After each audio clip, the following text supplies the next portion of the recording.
between two teams trying to continue on the road toward a Big 12 championship in one of the biggest games ever played in the 39-year history of Milan Puskar Stadium.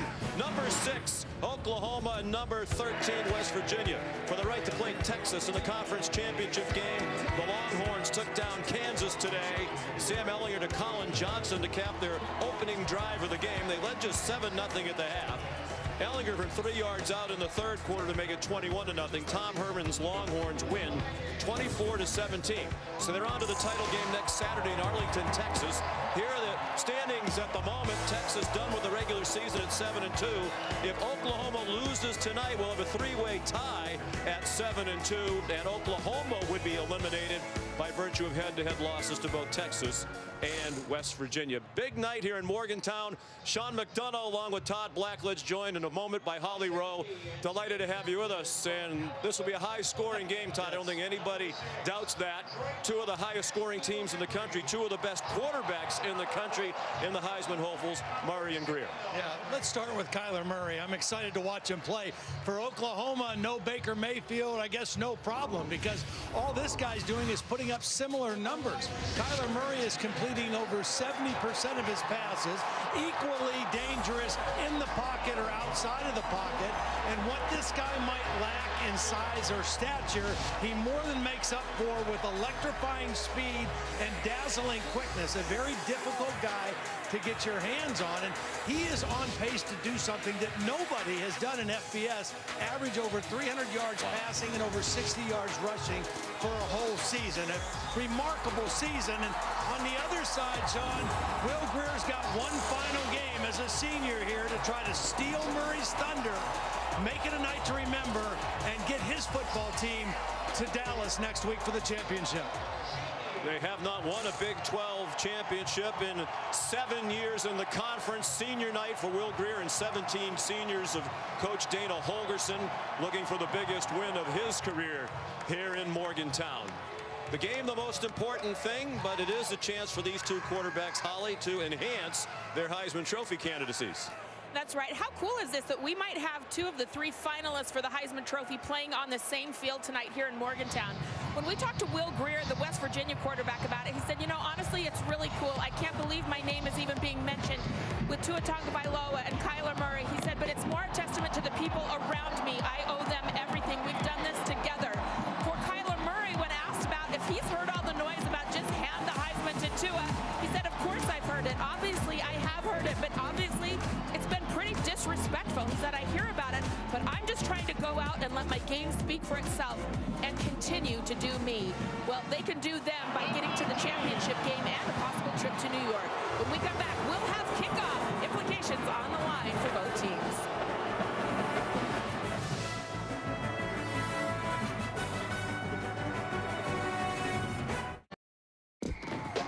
Go and play on the road in what will be a really good environment and a game that's going to mean so much.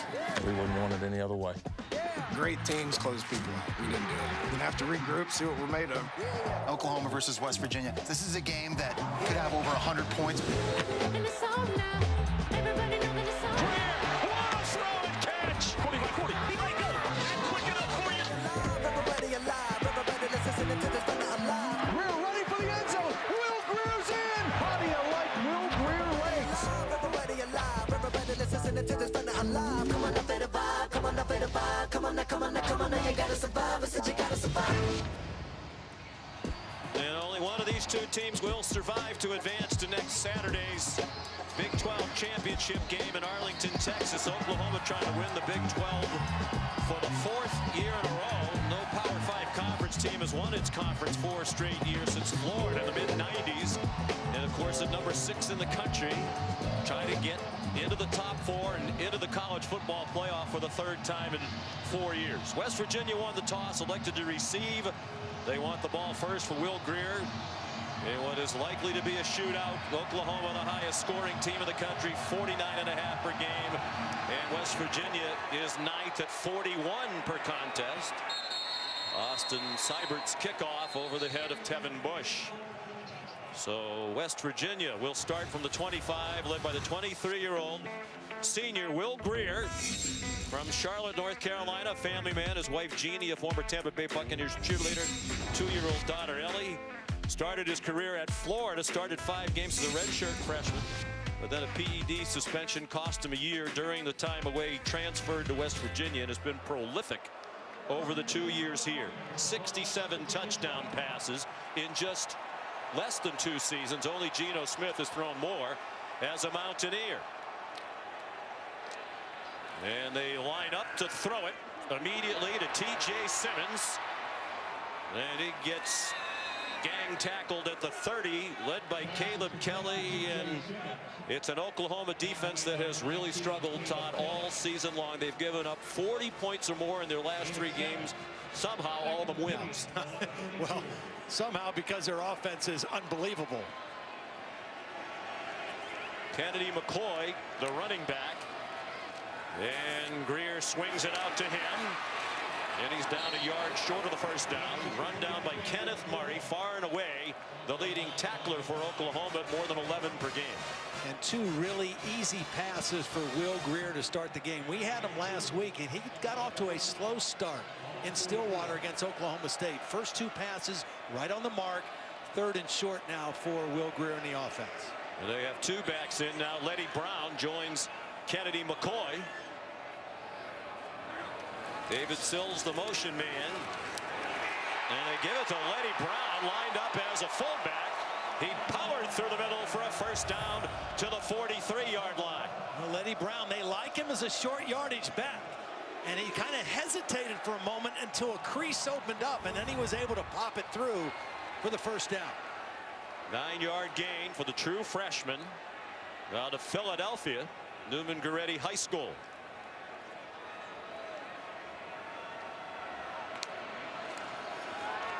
Greer, again, they give him another easy throw, try to get him into a rhythm. Marcus Sims tackled immediately by one of the Oklahoma corners, Trey Norwood. You mentioned those last 3 games and the struggles for this Oklahoma defense. Their pass defense was the worst in those 3 games. There's their season numbers, but over the last 3 weeks, really, in particular, has struggled stopping these good passing teams in the Big 12. Yeah, 106th for the year, but the last 3 weeks last in the country, 130th in pass yards allowed. Here's Kennedy McCoy, who ran for his career high at Oklahoma in a loss last year at 131 yards in that game. He surpassed that number last week in their crushing loss at Oklahoma State. West Virginia in Stillwater last week blew a 17-point lead in the second half, despite the efforts of McCoy. 3rd down and 3 from midfield. A lot of cushion up top. Corners off. They're trying to slam the run up the middle, and it works. McCoy slicing for a 7-yard gain and a first down to the 44 of Oklahoma. Good balance so far for West Virginia. You know, we talked about Oklahoma struggling stopping the pass. Well, last week it wasn't the pass, it was Kansas running the football really effectively. They ran for 348 yards against their defense. So Oklahoma coming into this game saying, look, we're going to be balanced. We think we can do both. Well, Puka Williams, the freshman running back for Kansas, went for 252 himself. 6th most in Kansas history. Greer straight back this time. Flag down as he takes off and runs ahead for about 7. Mike Defee, the referee, threw the flag in an area where you ordinarily expect a holding call. Yeah, they're going to get Yodny Kajust, the left tackle. And really, it was Amani Bledsoe. Offense, number 55. 10-yard penalty from the previous spot. Replay first down. Kajust is an outstanding pass blocker, has excellent feet, but he got baited that time by Amani Bledsoe. Amani Bledsoe got that arm underneath him and kind of begged for the call and got it. And backs up West Virginia with the penalty. Back to the Mountaineers 46. 1st and 20. They fake the quick pass and hand it off on a draw to McCoy. He's a physical runner, junior out of Lexington, North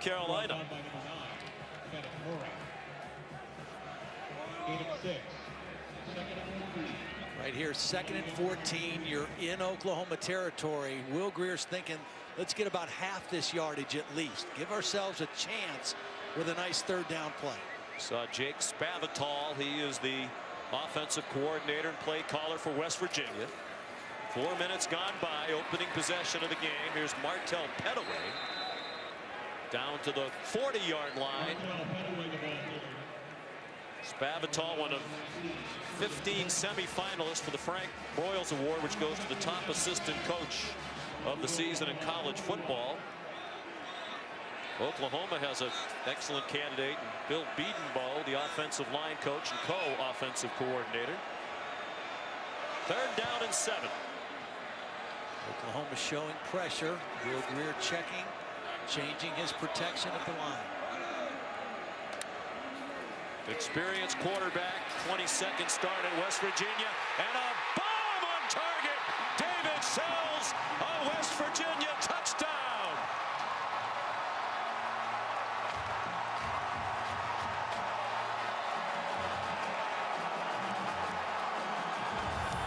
Well, they had a perfect matchup. They had Sills on the safety, Brendan Radley-Hiles, and he just ran right by him.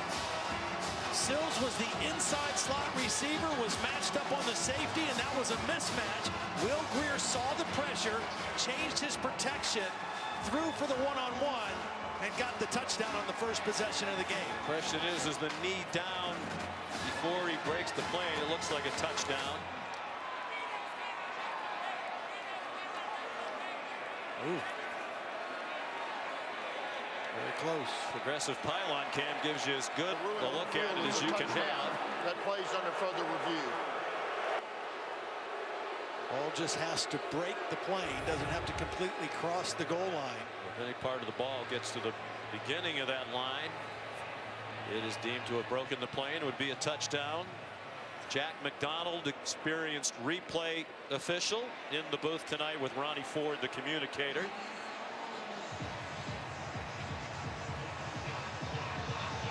David Sills, if it stands, it would be his 14th touchdown reception of the season. He's 3rd in the country starting tonight with 13. We mentioned 67 touchdown passes in 2 years for Greer. Entering tonight, 31 of those to David Sills. That's the most of any duo in the country the last 2 years. Yeah, if that's definitive, I mean, from that angle it looks like it is, but yeah, kind of splitting hairs at that point. Knee not down quite yet. Now it's down. From there, I mean, it looks like the ball is just short of the goal line. But let's bring in Bill Lamagnier. You know, our first look at it, it looked like a no-brainer. It looked like he was in solid. That last shot there, at first I still thought a part of the ball broke the plane, but on this last shot here, it appears it may be just a hair short. The replay's got a challenge on this one, but I don't have a touchdown on this. After further review, the ruling on the field stands. Touchdown. Just think it's so hard to tell. Plus, you have to be sure that that look is straight down the line. Perhaps it's just enough of a little angle. You're absolutely right. Angles of the camera make a big difference at whether you can confirm or reverse. That might have been the hesitation in the booth. Well, the decision to take the ball when you win the toss, expecting a shootout, you want to get on the board first, it pays off for West Virginia. And the pass defense struggles continue for Oklahoma. We set them up with several short passes thrown by Greer, and then the bomb, 41 yards. Greer to Sills. They've said that a lot here in West Virginia over the last 2 years. Greer 3 for 3 on the drive.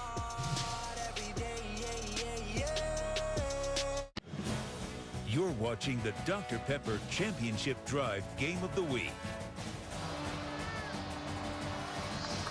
The winner on to the Big 12 championship game to take on Texas next Saturday. And at the moment, it's West Virginia with a 7-0 lead. Will Greer, a 41-yard touchdown to David Sills. 33rd pass of 40 yards or more in less than 2 full seasons at West Virginia. Completed by Will Greer. Short kickoff by Evan Staley down to Trey Brown. And he slipped as he tried to cut up the field.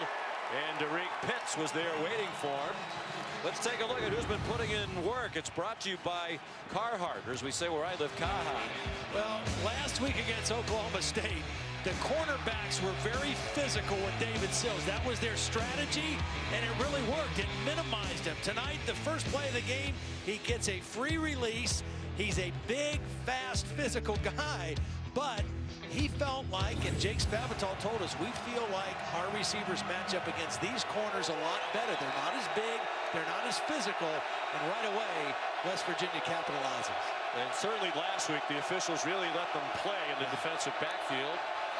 Coaches had no problem with it, said it was the same on both sides, but they allowed the DBs to be physical against the receivers. Trey Sermon gets the first carry off the handoff from Kyler Murray, the junior from Allen, Texas, near Dallas. Played 1 year at Texas A&M, then transferred to Oklahoma. Sat out a transfer year, sat most of the year behind the Heisman winner Baker Mayfield, and now he might win a Heisman for Oklahoma.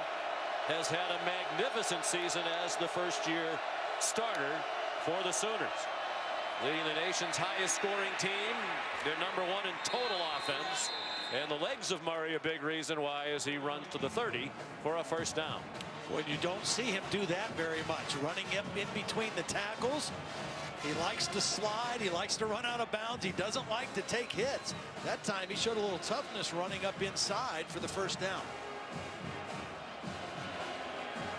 Lincoln Riley said the last half of the season he's really become an effective runner in their offense, not just a scramble guy.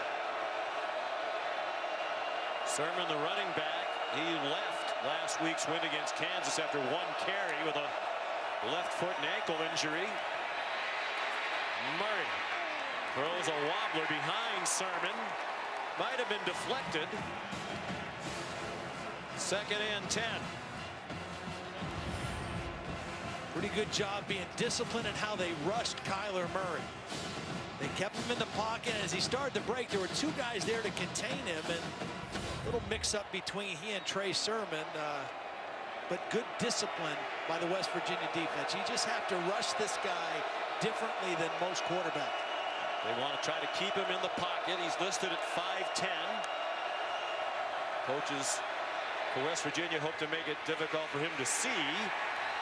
Marquise Brown taken down by Drayvon Askew-Henry, making his 50th career start tonight. A 4-year starter, his final home game that ties the school record for career starts with Joe Matson, who played center here back from 2009 to 2012.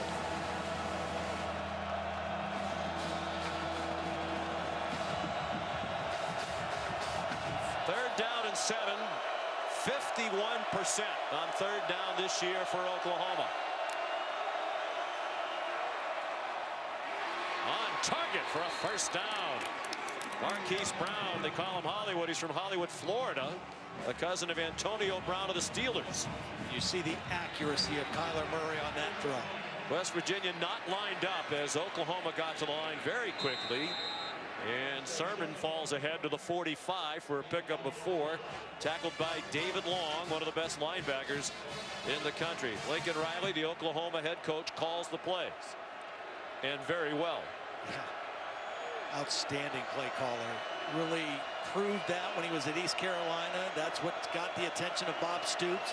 Got him hired out here and has continued that as the head coach. Elevated to head coach when Bob Stoops retired. Here's Murray, the worst nightmare for Tony Gibson's defense. Murray gets a nice block downfield from CeeDee Lamb and scores. A 55-yard touchdown run. His parents, Kevin and Missy, here in Morgantown tonight, loving that. This is a designed quarterback run. This is not a scramble. Watch Trey Sermon with the key block on David Long. He gets Long on the edge, and then if this guy gets in space, I mean, it doesn't matter what kind of angle you have. He's too quick, too elusive, and then too fast to just outrun people. You can't let him get out in space like that, and Kyler Murray does what he's been doing all year. Austin Seibert adds the extra point. Each team has had it once. Each team has scored a touchdown. Might be the last team with the ball tonight wins. The over-under 85 points, the highest in West Virginia football history.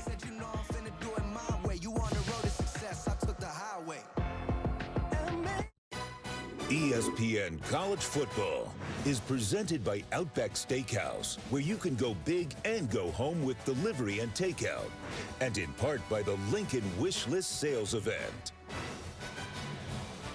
Well, each week at the hotel here in Morgantown, where the West Virginia team stays the night before the game, Casey Sherwood, the executive housekeeper, makes a towel mascot, uses towels to make the likeness of the mascot of the opposing team.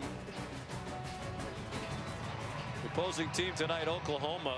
Kyler Murray, a blur. Last week he went 75 yards for a touchdown run against Kansas. That one just a little bit shorter. So fast and so quick. He has the combination that just makes it very difficult to get your hands on him. 55-yard touchdown run. He has 62 rushing yards total. Here's Seibert's kickoff. Again, not returnable.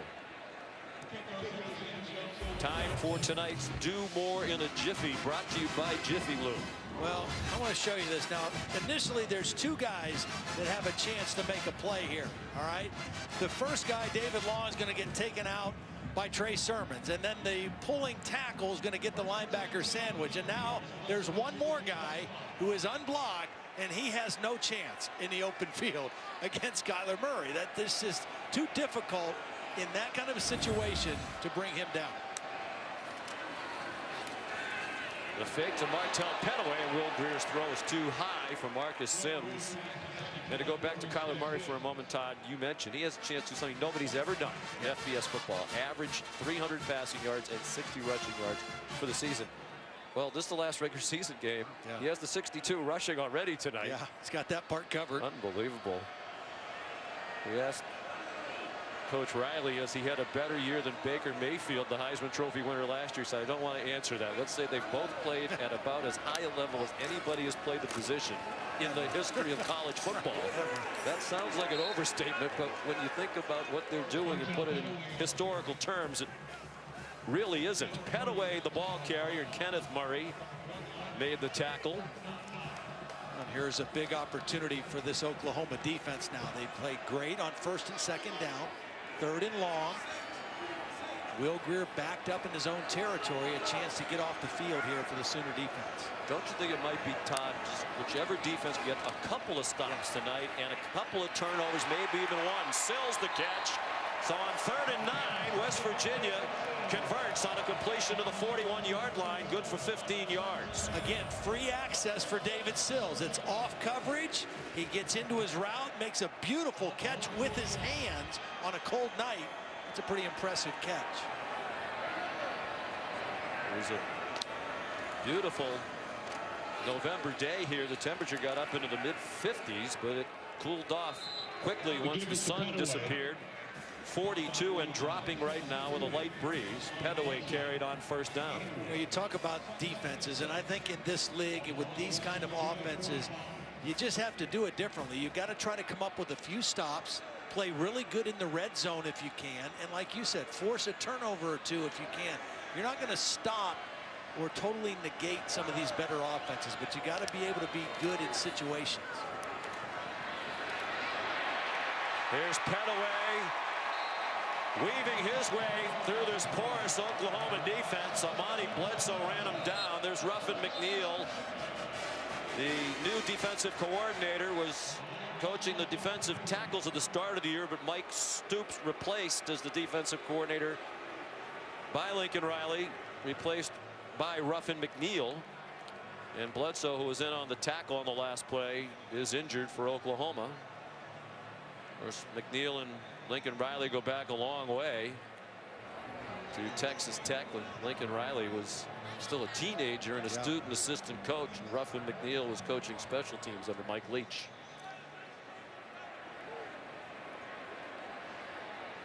We'll check on Bledsoe. Lincoln Riley out there to check on him right now. Back in a moment.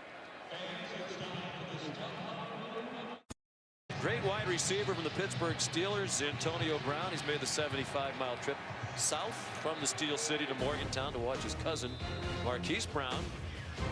Smooth segue into Week 12 of Sunday NFL Countdown. It's 10 a.m. Eastern on ESPN. 7-7 the score. 5.5 to go in a half. Trevon Wesco wide open. The tight end rumbling inside the 25-yard line to the 22 with a pickup of 20. Well, because of the running success, those inside linebackers coming up on the run fake. A lot of room behind for the tight end Wesco. He has developed as a star here in the second half of the season. Back-to-back catches for Wesco. Robert Barnes, the tackle, about 1.5 yards short of the first down. You know, one thing we should point out, Sean, the right side of the offensive line has changed in this ball game. McKivitz has been the starting right tackle. He's in at guard. And Kelby Whitline, number 72, has been the swing tackle, starting at right tackle tonight. That was a change made this week. McKivitz had started 33 games, all at tackle. Jake Spavital told us he's never played guard. He's repped it in practice. He's playing guard tonight and leading the way for Martell Petaway in a first down carry near the 10-yard line. He's been playing great at tackle, and he looked okay playing guard on this one. I think that might be Josh Sills, their starting left guard, who's down at the end of this play. Yeah, last week with the struggles up front, Stills started the game at left guard, went to right guard. Right guard has been the trouble spot all season long. They've tried a couple of different players there. But they're going to leave Sills on the left and hope that he's okay to return to the game. He's been probably their most productive and consistent inside guys. The tackles have been good all year, Kajust and McKivitz. And the left guard position with Sills has been solid, but that right guard, as you mentioned, has been the place where they've tried different guys. There's Kelby Whitline. He is the son of the offensive line coach here at West Virginia, Joe Whitline, who was a backup. And then in their dramatic win at Texas, he had to come into the game in the first quarter when Kajust was ejected for throwing a punch. Allegedly, the West Virginia people didn't think it was a punch, and they probably had a point. But Whitline played so well in that game as a part of the win, going almost the entire game, that he's earned a lot more snaps since then, to the point where they have faith in him to start tonight in this huge game. 1st and 10 from the 11. Petaway up the middle inside the 7-yard line. Well, again, for Oklahoma defensively, in a game like this, can you bow up and play better in the red zone? West Virginia's got good balance. They've got 153 total yards of offense, but in the red zone, can you step up and make a play? Last week in Stillwater, this was a problem for West Virginia. They came up empty 3 times in the red zone. Monty Bledsoe has returned to the defensive front for Oklahoma. Petaway returns to the end zone. Touchdown, West Virginia.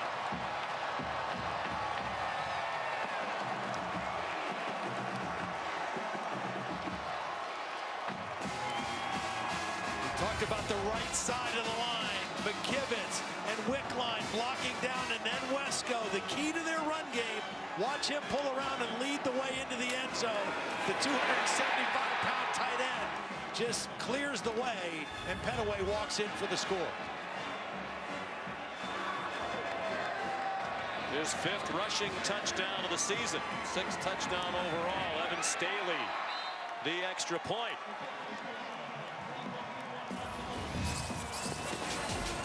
Will there be a defensive stop tonight? So far, the answer is no, but a long way to go in Morgantown.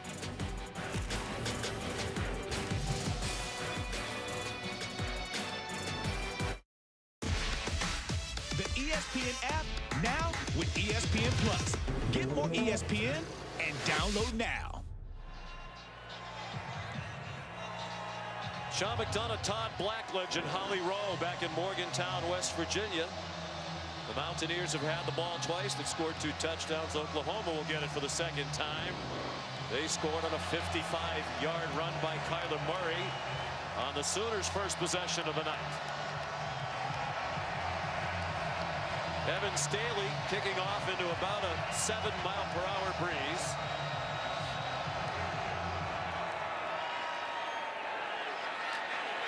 Trey Brown. Upended. And the ball is out.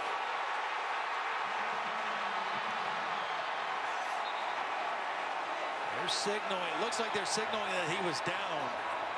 The ruling on the field is that the ground caused the ball to come out. Whoa. We shall see about that. Looked like David Long, and it was David Long, their great linebacker, who sent him airborne.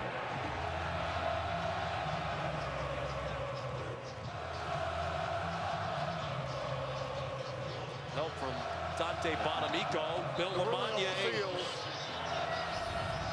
is our rules expert, long time on the field, Big Ten referee. Bill, what'd you think? When he turned over and came down on his forearm and hand.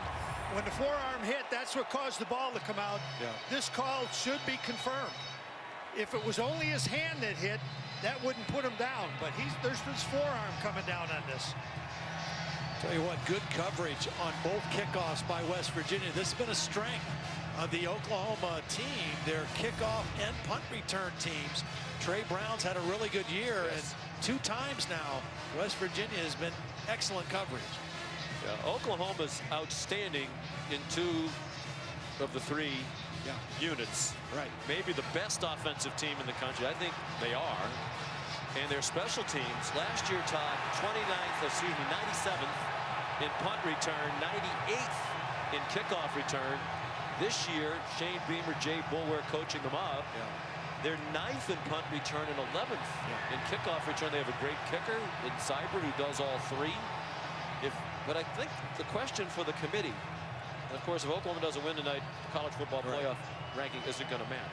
But if they finish as a 1-loss team and they're being compared to other 1-loss teams, you just have to look at this defense and say, is the offense so great that it can overcome this dreadful defense? Yeah, I don't think they can in the committee's eyes. I really don't. I think when you win games by giving up 40 points, that's going to come back and bite you, you know. And I think that they're capable of winning tonight. They're capable of winning if they go to Dallas, but they better play better defense in order to have a chance to make it to the playoffs. So Mike DeFee. After reviewing the play, the ruling on the field of down by rule stands. First down. For the reason that Bill Lamagna articulated very nicely. We've referred to it a couple of times, Todd. Oklahoma in the last 3 games has given up 40 points or more in all 3 of them, and won all 3. Beat Texas Tech, Oklahoma State, and Kansas. Since the AP poll debuted in 1936, they're the only team that's ever won 3 straight games when giving up 40 points or more in each of them. Here's Kennedy Brooks ahead for about 7. We asked Kyler Murray, is there pressure to score every time you take the field? And he said, well, that's always our mission. That's what you're trying to do every time you take the field. And he didn't want to point a finger at the defense. A lot of times when it's one unit carrying the way, or in this case, offense and special teams, there can be some finger pointing, but that hasn't happened at Oklahoma. Murray on target.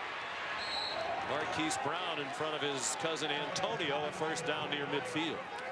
You know, Sean, we talk about Kyler Murray, we talk about the skill guys for Oklahoma, but I think the key to this offense being as good as they are, this is the best offensive line I've seen this season in college football. As I've watched tape and watched other teams, this unit up front is outstanding.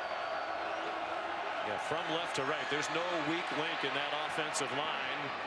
The throw incomplete, a little short for C.D. Lamb.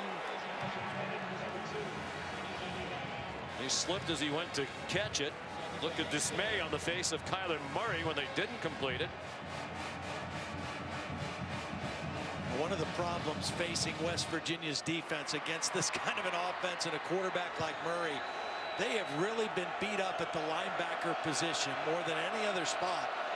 They've had 5 guys that have been out that are not able to play. One other guy that's trying to play that's not 100%. It has been a position that has really been decimated, and that's tough against a team like this. Kennedy Brooks, gaping hole, first down, and much more. Stayed on his feet, broke several tackles, and finally taken down by Josh Norwood. A nifty 26-yard run. Well, and you see the linebacker sandwich, number 31, just kind of took a false step. Then he got blocked by the guard, Samia, and a big gap opened up in the run game. And Sandwich, a guy who wouldn't be playing had it not been for those injuries to other linebackers. Kennedy Brooks, very little on first down for Oklahoma. Just shows up in your run defense more than anything. They take a look. I mean, those are guys. Charlie Benton started the Tennessee game, lasted 15 plays. He was out. Ferns and Qualls were hurt last spring and are not really back ready to play. Tonkery has tried to play some this year, has not played in 5 ball games. And for Tony Gibson, it's just been a really difficult situation. They've played better defense here than they have in the past. Kennedy Brooks stacked up after a 2-yard gain. Matter of fact, West Virginia, Todd, giving up only 23 points per game. Only Iowa State's better in scoring defense in the Big 12. This coach has done an excellent job. Oklahoma lines up quickly for 3rd down and 9. That offensive line gives Murray all day to throw, and it's a touchdown. Marquise Brown. A 25-yard touchdown reception. Well, they rushed 3 and dropped 8, which I understand the thinking. But you just can't let a guy run free to the back of the end zone, particularly their go-to receiver, Marquise Brown.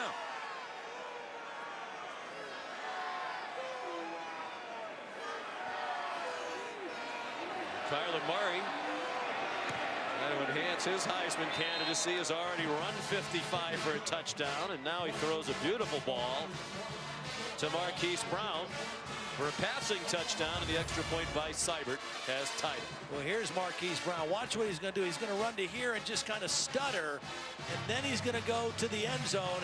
And what happens on that little stutter move, the safety is going to sit. And as soon as he sits, Marquise Brown splits him, gets to the back of the end zone, and it's a touchdown. That was Drayvon Askew-Henry, number 6, kind of out of position, and a beautiful throw by Kyler Murray. One of the questions that's been asked, could Kyler Murray be an NFL quarterback? He's listed at 5'10". They did talk to the Oklahoma sports information people. He said their training staff measured them in their socks, and he was a legitimate 5'10". I would take the under if wagering were to be involved in that. Antonio Brown perhaps texting about his cousin's touchdown. He says they talk just about every day, and they train together in South Florida. Our Todd McShay said that Kyler Murray is starting to remind him of Russell Wilson, and that Kyler Murray has better arm strength than he thought he was going to have after Todd McShay watched him in person a couple of weeks ago when they played Oklahoma State. Here's Holly. Well, Kyler Murray said that Russell Wilson is someone that he looks up to and has watched him on film a lot. Kyler said, you know, you don't just plug anybody in this offense and have success. You have to be good at reading it and reacting it. I'm seeing that the way he's changing plays at the line of scrimmage, communicating that to his people across the line. He's showing some good leadership and adaptability here in this offense from what I've observed on the sidelines here. His accuracy, both in and out of the pocket, has been impressive all year. Catch and run, Marcus Sims. Speedy wide receivers, had some big games this year. 3 games of more than 100 yards receiving, but he's not getting up after a 14-yard gain. And he is their speed receiver, and that would be a big loss for West Virginia. Will Grier puts a perfect throw. Here's the hit right at the end of the play.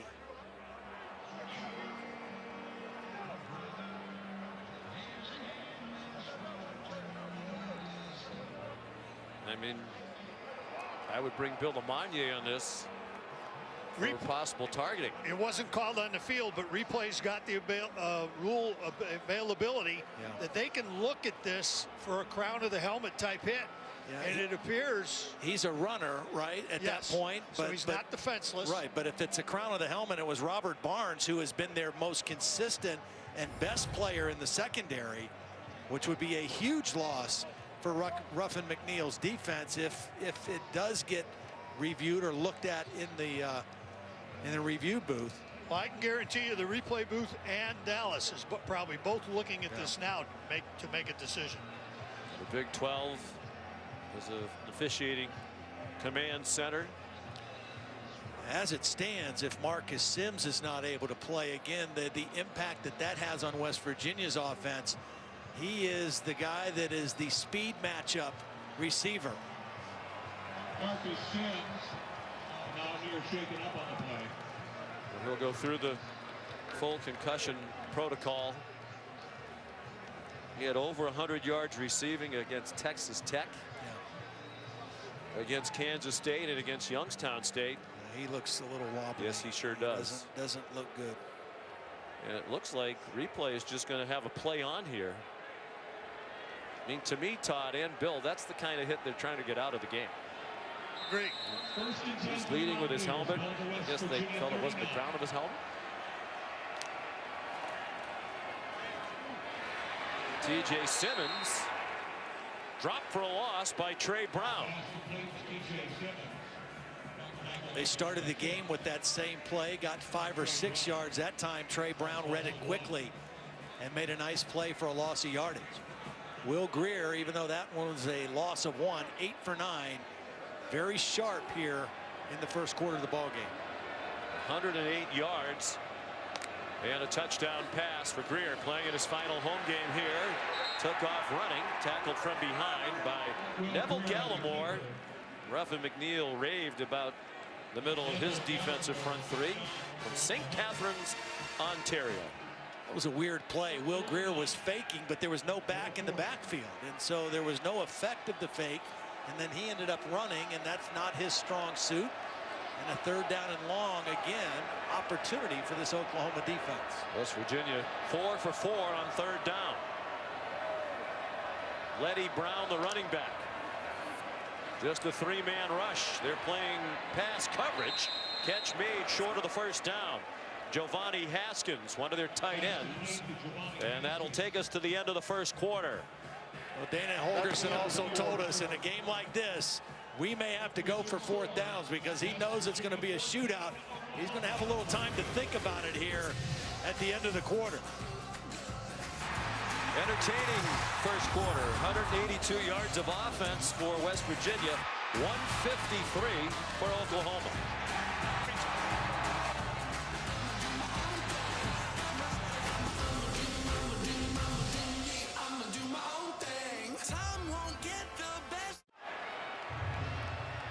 You're watching Dr. Pepper's Championship Drive game of the week. The winner of this one on to the Big 12 Championship game a week from tomorrow to play Texas. Tied at 14. West Virginia going for it on 4th and 2 and converting. David Sills out of bounds inside the Oklahoma 40. Dana Holgerson said we need to be aggressive and outscore Oklahoma, and he was aggressive here. Well, Sills does a great job of getting to a soft area and stopping. And Will Greer, the chemistry they have is beautiful. He knew Will Sills would stop, and he got him the football for the first down.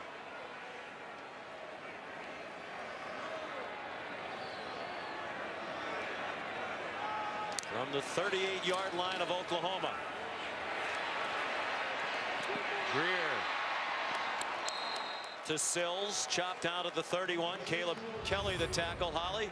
Well, guys, an emotional moment on the West Virginia sideline after the third leading receiver, Marcus Sims, just came out of the medical tent with tears streaming down his face. I believe he's just been told he cannot return to this game after that hard hit to the head. He is so upset. He's been storming up and down the sideline.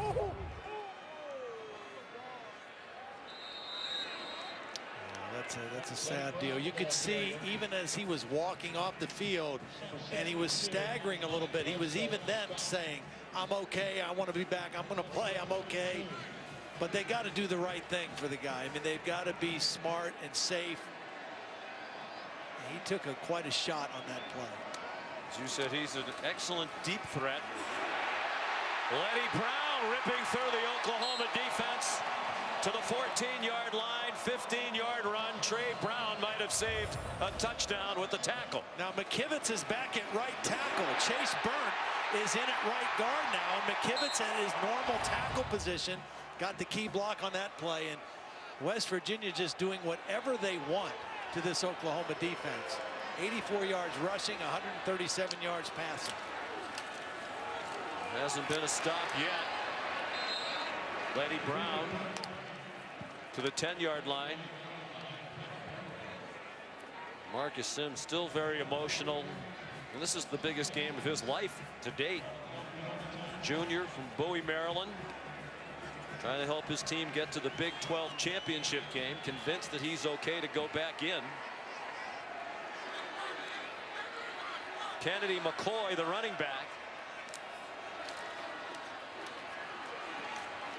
And Todd, we did check with the replay booth from our truck. We were told they did take a close look at the hit by Barnes on Sims, and the response was that it was not definitive of their opinion to deem it targeting.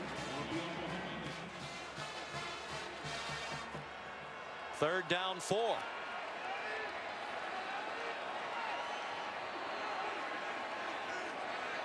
And 5 out of 6 on third down. The one time they didn't make it, they made it on fourth down a moment ago. And that's a touchdown to Gary Jennings.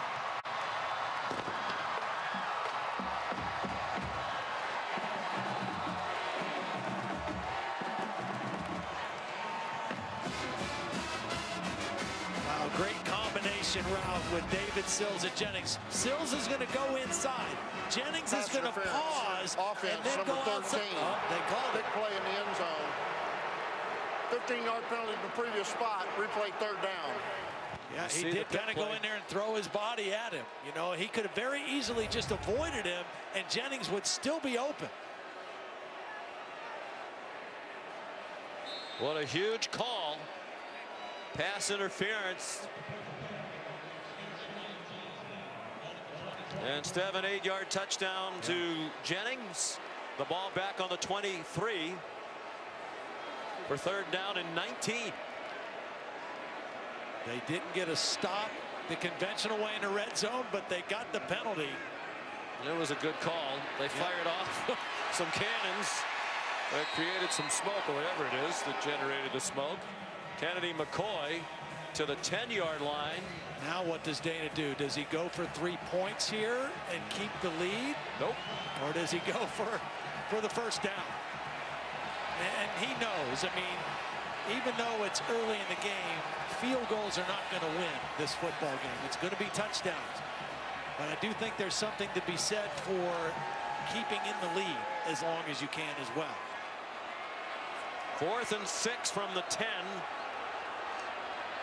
Neither team has been stopped yet. Can Oklahoma get a stop? They bring a blitz.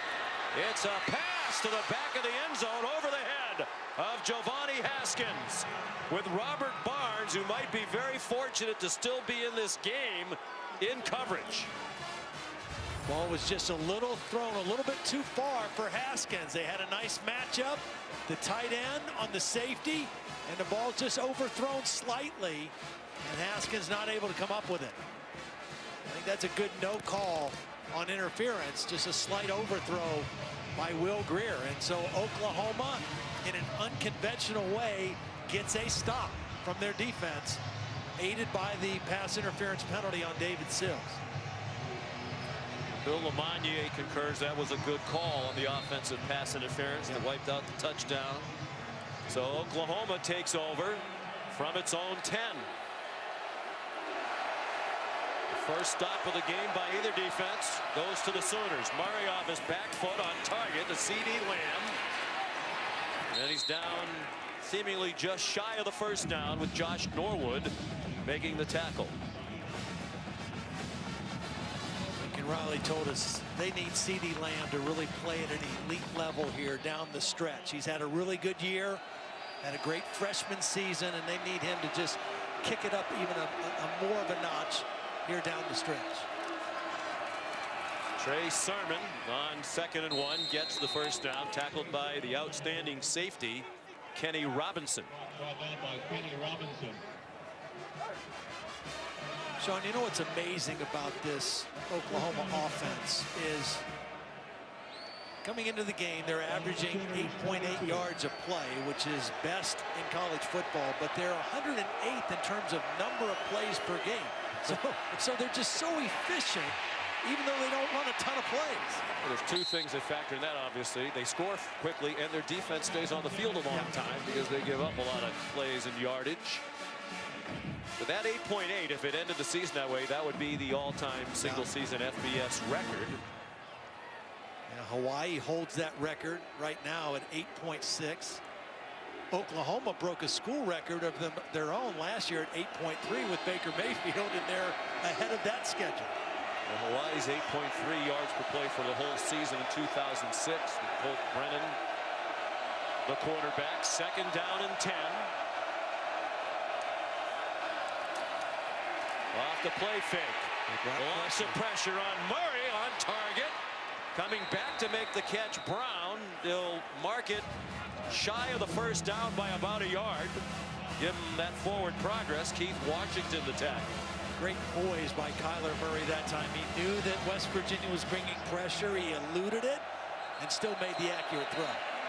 Flag down for a false start. They tried to go very quickly again. They caught West Virginia earlier, not lined up. False start. Offense, number 74. 5-yard penalty, 3rd down. Cody Ford, the right tackle. He has been a dominant force. He played right guard for the last 2 years. They moved him to right tackle this year, just a little ahead of the count. But he has had an outstanding season up there. 6'4", 338, and he can run. You'll see that tonight. They like to pull him, and he can get down the field. So 3rd down and 6. Pressure again from West Virginia, and a wide open receiver. Marquise Brown across midfield and out of bounds. Big play for Oklahoma. 26 yards.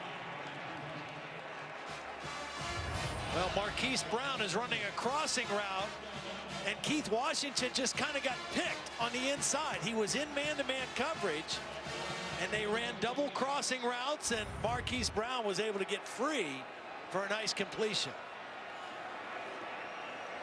Because Oklahoma substituted, they're allowing West Virginia time to get its subs on the field defensively. Jeremiah Hall, the motion man. Murray on target. How about the various arm angles, the footwork? Holly asked him on our conference call with Kyler the other day, what kind of work do you do on your foot? He's like, I've always had good footwork. And he's not lying. Yeah, I think a lot of that he has was God-given. And he has certainly worked as an athlete, both as a football and a baseball player, but he has got some special talents. Tony Gibson said, one of the few quarterbacks that I've ever seen who seems to throw the ball better on the run. He's on the run and fumbles as he hit the ground at the 30-yard line. Recovered by Kenny Robinson. So here's the deal. As good of a runner as he has not been a guy who has put his nose in there when he runs. He usually slides, or he usually goes out of bounds. David Long, the best player on this West Virginia defense, takes advantage of the fact that he's going to get a hit on Kyler Murray, and not only does he get the hit, he knocks the ball out too.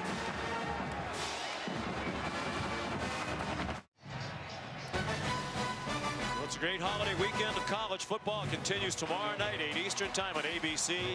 Number 3, Notre Dame, trying to complete an undefeated regular season and surely solidify a berth in the college football playoff when they take on their rival USC from the Coliseum. Of course, you can watch it live on the ESPN app as well. Kennedy McCoy on 1st down for West Virginia, weaved ahead for 4 yards. Well, Todd, we talked about might come down to which defense can make the most stops, come up with the most takeaways. Oklahoma 1 stop and now 1 takeaway for the West Virginia defense. However you can do it. I mean, it can be unconventional, but you've got to find a way to get something done with your defense. Fake to McCoy, and the quick slant is deflected.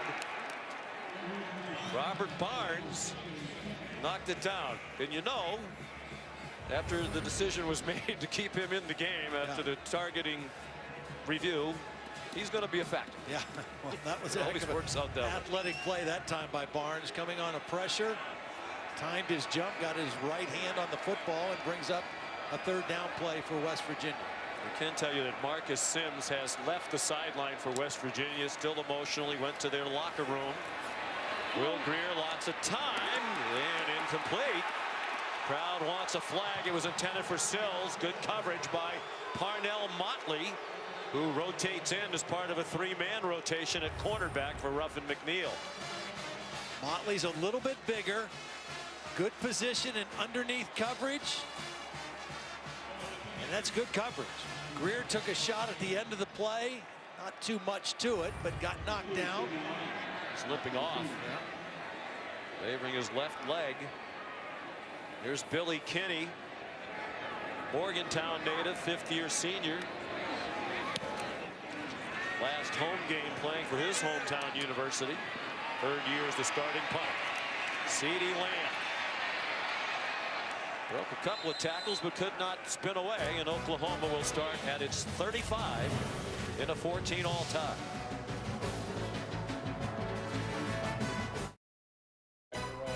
ESPN College Football, brought to you by Nissan, premier partner of the Heisman Trophy, and Exxon and Mobil Rewards Plus. Sign up today.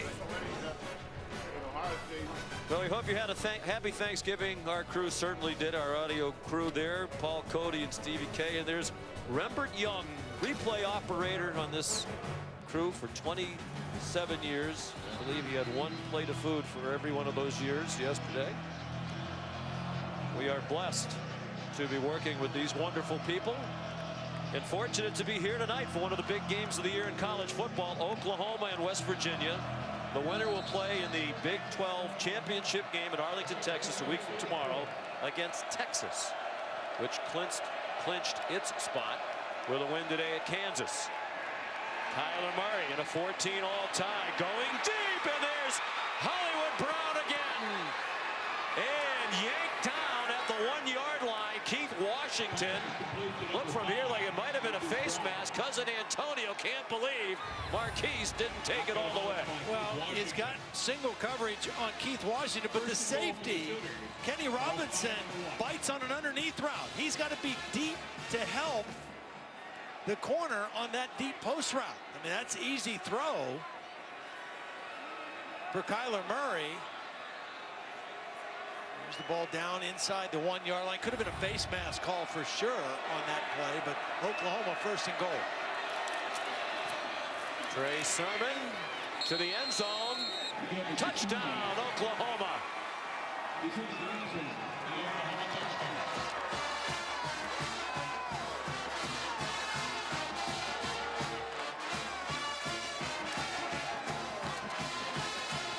65-yard pass play took them to the 1, and then Sermon handled it from there.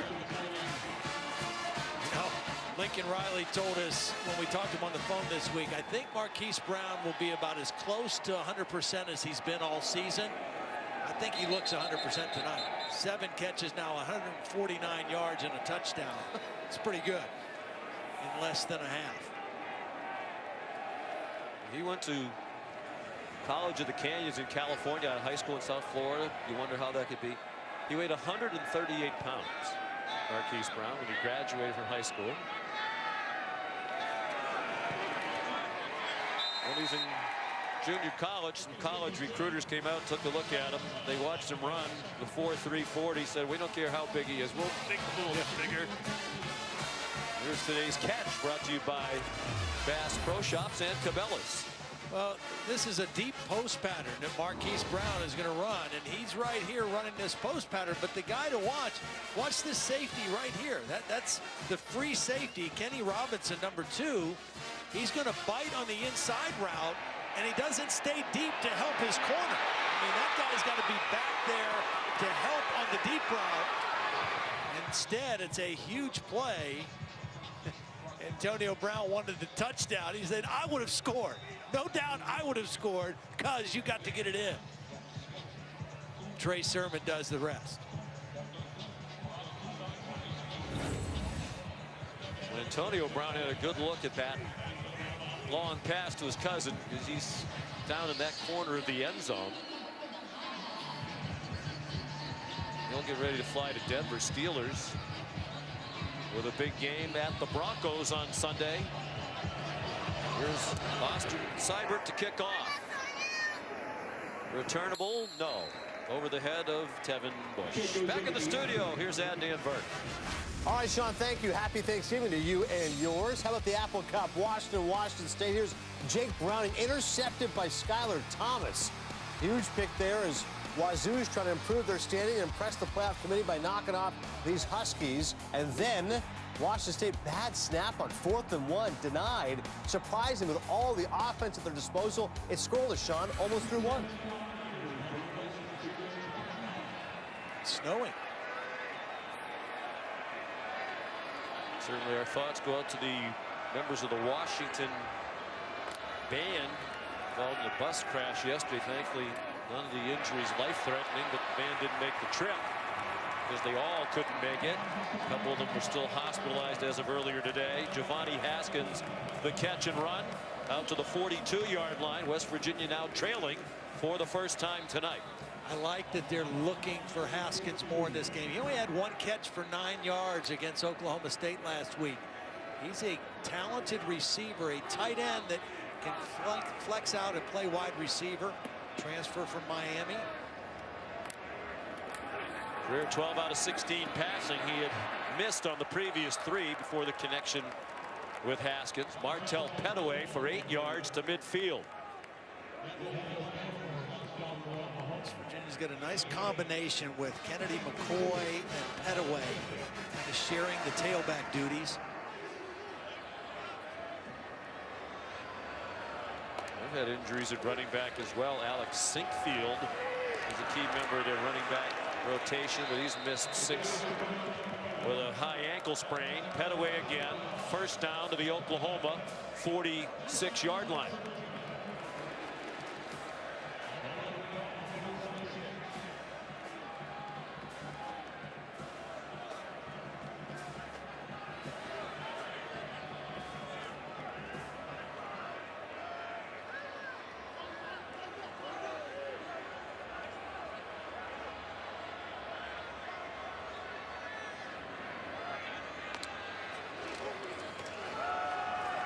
Pettaway chopped down. Amani Bledsoe got him at the line of scrimmage. Well, guys, one of the reasons West Virginia has gone back to their original offensive line configuration is because Kelby Wickline, who had started this game at right tackle, is out. He's got a lower leg injury. He's trying to walk it off on the sideline, but they've had to go back to McKivitz at guard because that lineup that they had earlier in the game did not pan out with Wickline's injury. Yeah, McKivitz is back to his normal right tackle, and Chase Burnt, who's been one of those guys they've rotated in there at right guard, is in there right now. Greer, nice throw. Got another first down. It's Gary Jennings to the 35-yard line of Oklahoma. Gain of 11. I think Jennings is a guy who's got to step up for Will Greer, especially with no Marcus Sims. You've got your tight ends involved. Jennings has got to be more of a factor. Greer going deep. Single coverage. Flag down as Sills went after it with Trey Norwood.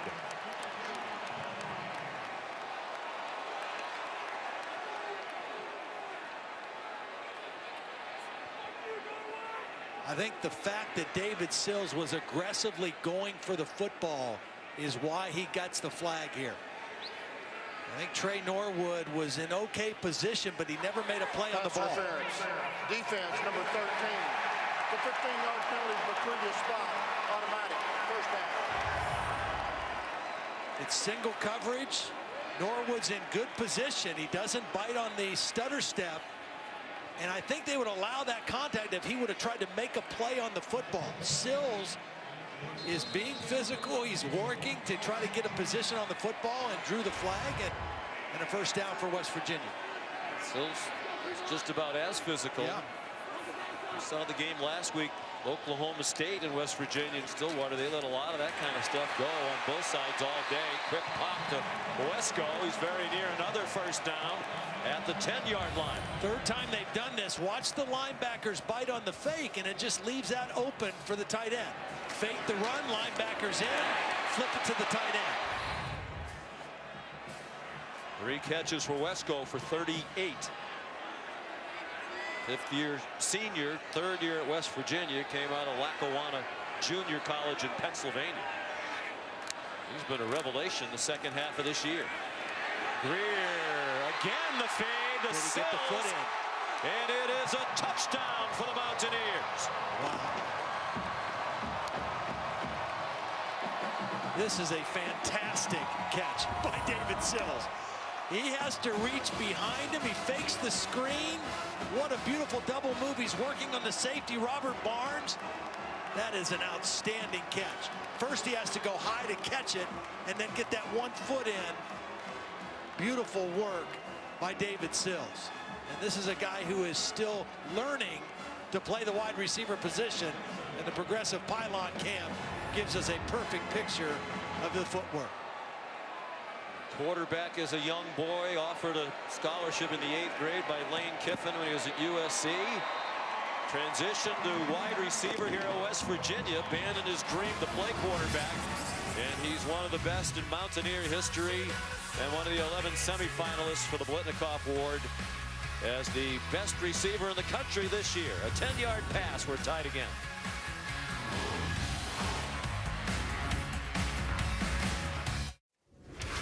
The winner of this game advancing to the Pac-12 championship game to play Utah. It is the Apple Cup, and here's Myles Gaskin. 5-yard touchdown here. It's 7-0 right now for the Huskies. As Todd Blackledge noted, it is snowing, Sean. Yeah, Todd is very observant, practically a meteorologist. Here's Evan Staley to kick off for West Virginia. And it'll be another touchback. Well, this season, Taco Bell is celebrating student sections, passionate fans. Like these West Virginia Mountaineers, Taco Bell awarding the best student section of the year. This is certainly one of them. Go to ESPN.com/Taco Bell to see if your team made this week's rankings and to see how your school can compete. And a tip of the cap to these West Virginia students. Of course, many of them live a long distance away. They went home for the Thanksgiving holiday and they've come back early to root on the Mountaineers in one of the biggest games in the history of the stadium. The local papers talking about it as being one of the biggest in the history of the West Virginia football program. Kennedy Brooks. Of course, this is a school that's played for some big stakes, including for a national championship back in 1988 in the Fiesta Bowl. And Don Nehlen took them to take on Notre Dame, and the Irish prevailed. But this is among the biggest games this football program has ever had. Very exciting environment here, and really an offense that's built to keep them right in this football game. Straight ahead, and they gash him on the run. Kennedy Brooks off to the races. Will they catch him? No, they won't. Touchdown, Oklahoma. Another long one. 68 yards. Well, this is the gap scheme that Oklahoma likes to run. They'll run counter where they pull the guard and the tackle. This time, they're just going to bring the tackle around. They're going to block inside here and bring the guard or the tackle around. This is the left tackle. Bobby Evans gets a block on the linebacker, and it just opens up, and then a missed tackle by Kenny Robinson, the free safety. If you're the unblocked guy like Kenny Robinson is, and you're the last line of defense, you got to make that play. Oklahoma's third play from scrimmage of 50 yards or more. Austin Seibert adds the extra point with 3.5 to go. The Sooners are back on top. You said it earlier, it's a great offensive line that has helped open some big holes for the Sooners tonight.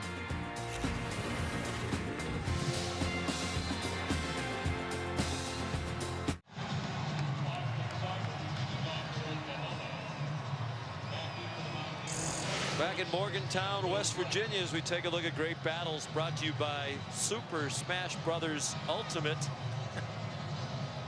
talked about, Todd, which defense can get a turnover, which can make a stop or two. Not much in the way of stops or takeaways. And it's a touchback again off the foot of Seibert. Well, we talk about this offensive line being so good. The leader is the youngest. He's the true freshman center, Creed Humphrey. Watch him get the block on David Long on the touchdown run. Little combination, puts him on his back. The guy, Lincoln Riley, I've never heard a coach talk so glowingly about an offensive lineman, particularly that young, the way Lincoln Riley did.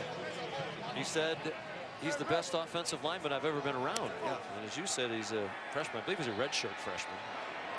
It said he's the most talented player on their team, no matter what position. Just purely the most talented guy for what he does for their offense. When he said it, we questioned him because he said he's probably the most talented player on our team. So well, you have a quarterback who might win the Heisman Trophy. He said, I shouldn't have said probably. He really is the most talented player on our team, and that includes the quarterback. Talked about his toughness, his competitiveness, his smarts. He has an elite frame. He's a center at 6'5", 325 with long arms. He was a great wrestler. He understands leverage. With more, here's Holly. Well, guys, I am very obsessed with Creed Humphrey. I mean, come on, a center. Here he was in pregame warmups. I made sure to go down and really watch him. You talk about focus on every step, every punch. You know, runs off the field, punching himself in the helmet to make sure he's ready for the game. I was so impressed by this young redshirt freshman in his pregame warmup. The absolute focus and determination on every movement. Yeah, he's good. The head linesman Al Green is down along the near sideline. Good to see him moving. The play went to the sideline. Ronnie Perkins pushing Greer out of bounds. Al went down hard.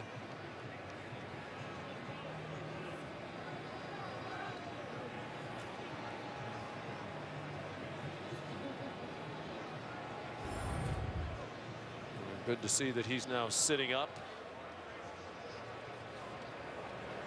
And clearly conscious. Blood on the side of his head, perhaps his ear. There's the 10 to Al Green. Let's check in with Adnan. All right, Sean, thank you. Coming up on our halftime report, Texas awaits the winner of this game. We'll talk with the Longhorns and what a job Tom Herman has done. Also, in the Apple Cup, defense name of the game right now, as the Huskies are certainly taking it to Wazoo. And we'll also discuss UCF winning but losing Mackenzie Milton. Join me, Jesse Palmer, and Joey Galloway. All that more coming up at the half. Sean, back to you and Todd. All right, Adnan. Certainly a cut on the side of Al Green's face. Little blood on the side of his nose as well. I think Mike DeFee, let's bring in Bill Lamagna. It looked like he might be saying we're going to continue the game while he gets patched up for a minute. Yeah, sometimes we can be stubborn as officials and want to stay out there when we should get the medical attention. So they'll make an adjustment here on the crew. I didn't see the list before the game to see if they had an alternate to bring in, but they'll just do a switch with some other people if they have to and work 7. There's not an alternate listed on the flip card, nor do we see anybody come on the field. He is significantly bloodied.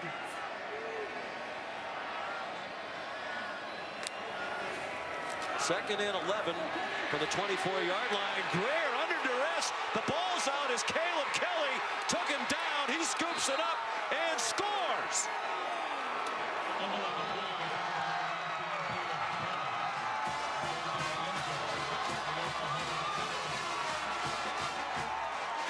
Well, this happened to Will Greer a week ago in Stillwater on a 3rd down play. He was sacked and lost control of the football. Caleb Kelly comes free. Will Greer does not take care of the football. And the worst case scenario, Oklahoma not only gets the turnover and the sack, they get a touchdown. Beautiful individual play. Punches the ball out. Caleb Kelly just making his 2nd start of the season. and makes a big play for this Oklahoma defense. An enormous play. That's been another one of their difficulties this year, Todd. They don't take the ball away. They came into tonight with 8 takeaways for the season. Only Baylor and East Carolina have fewer in the country this year. Caleb Kelly just runs right through McKivitz. I mean, just knocked one of the best players on this West Virginia team, Colton McKivitz, the right tackle, knocked him right on his can and made the sack. I mean, that was an explosive play by Caleb Kelly. Ruffin McNeil, when we chatted with him, raved about Kelly. He's rangy, 6'3", 231. Yeah. Playing linebacker. Junior out of Fresno, California. Ruffin McNeil, despite the 40 points plus given up the last 3 weeks, raving about the effort and attitude of these players. Talked about their ability to go on to the next play. They've had a lot of bad plays and bad things that have happened to them. Fido. Yeah. Forget it. Drive on. Yeah, how important it is to do that and how good these guys have been able to do it. And they've been doing it with a lot of young guys on this defense. Tevin Bush had trouble handling the kickoff and got back to the 20-yard line. On Sunday, December 2nd, we'll have the exclusive reveal of the college football semifinal matchups. Which 4 teams will have a chance to play for the national title? The semifinals are in the Capital One Orange Bowl and the Goodyear Cotton Bowl Classic, to be played on Saturday, December 29th. Reese and the gentlemen will unveil the other big bowl games. They'll have the final top 25 rankings in a 4-hour special that starts at noon Eastern on ESPN Sunday, December 2nd. Swing pass and does not connect with Martell Petaway. And the bodies go flying. And a little bit of woofing, but no pushing and shoving as they got up between T.J. Simmons and Parnell Motley. Now, Simmons is just trying to block on the little bubble screen to Petway. Incomplete pass, and just 2 guys being aggressive. Simmons lucky he didn't get flagged for the takedown, well out of bounds. Greer a little bit too far out in front of T.J. Simmons. This is a dangerous time right now for West Virginia. You know, Will Greer is a little bit discombobulated after that last turnover. Overthrow there. The game was right, right where they wanted, even, and now all of a sudden they find themselves down 2 touchdowns and facing a 3rd and 10. Well, the crowd has gone out of the game after the defensive score by Oklahoma.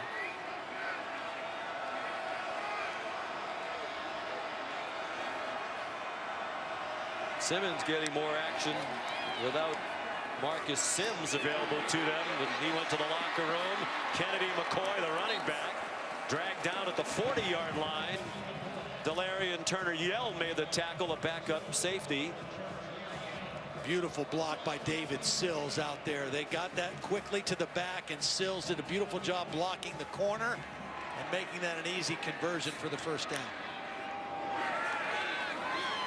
4-man rush. Greer was given some time, but ran out of time. Throws for Sills. And it's a 1st down, say the officials. They'll move the chains. They're at the 50-yard line. A lot of time for West Virginia. All 3 timeouts. I think it's really important that they score a touchdown on this drive, because Oklahoma's going to get the ball to start the 3rd quarter. Remember, West Virginia won the toss and took the football. So I think this drive right here for a touchdown is critical for West Virginia.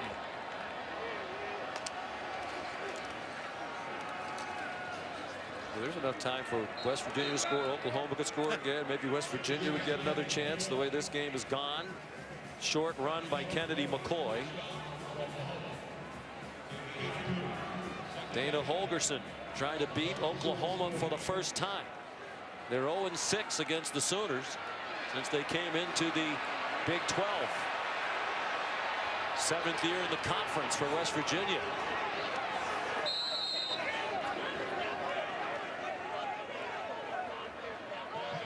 Sam James, the receiver. They're going deep down the depth chart. On the completion of James. Gain of 4. They're at the 44. It's 3rd down and 4 with 1:15 to go in the half. And almost certainly 4-down territory if they don't get it. And there's James, could not make the catch.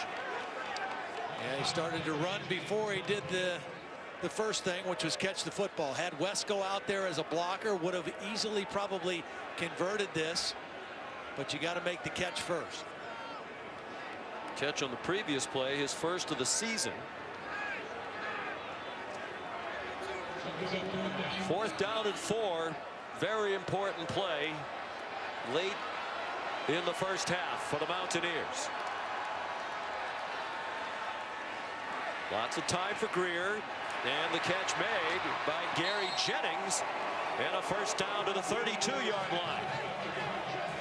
Nice job by Will Greer reading the crossing routes, and a nice job by Wesco not running into the man covering Gary Jennings. He avoided him.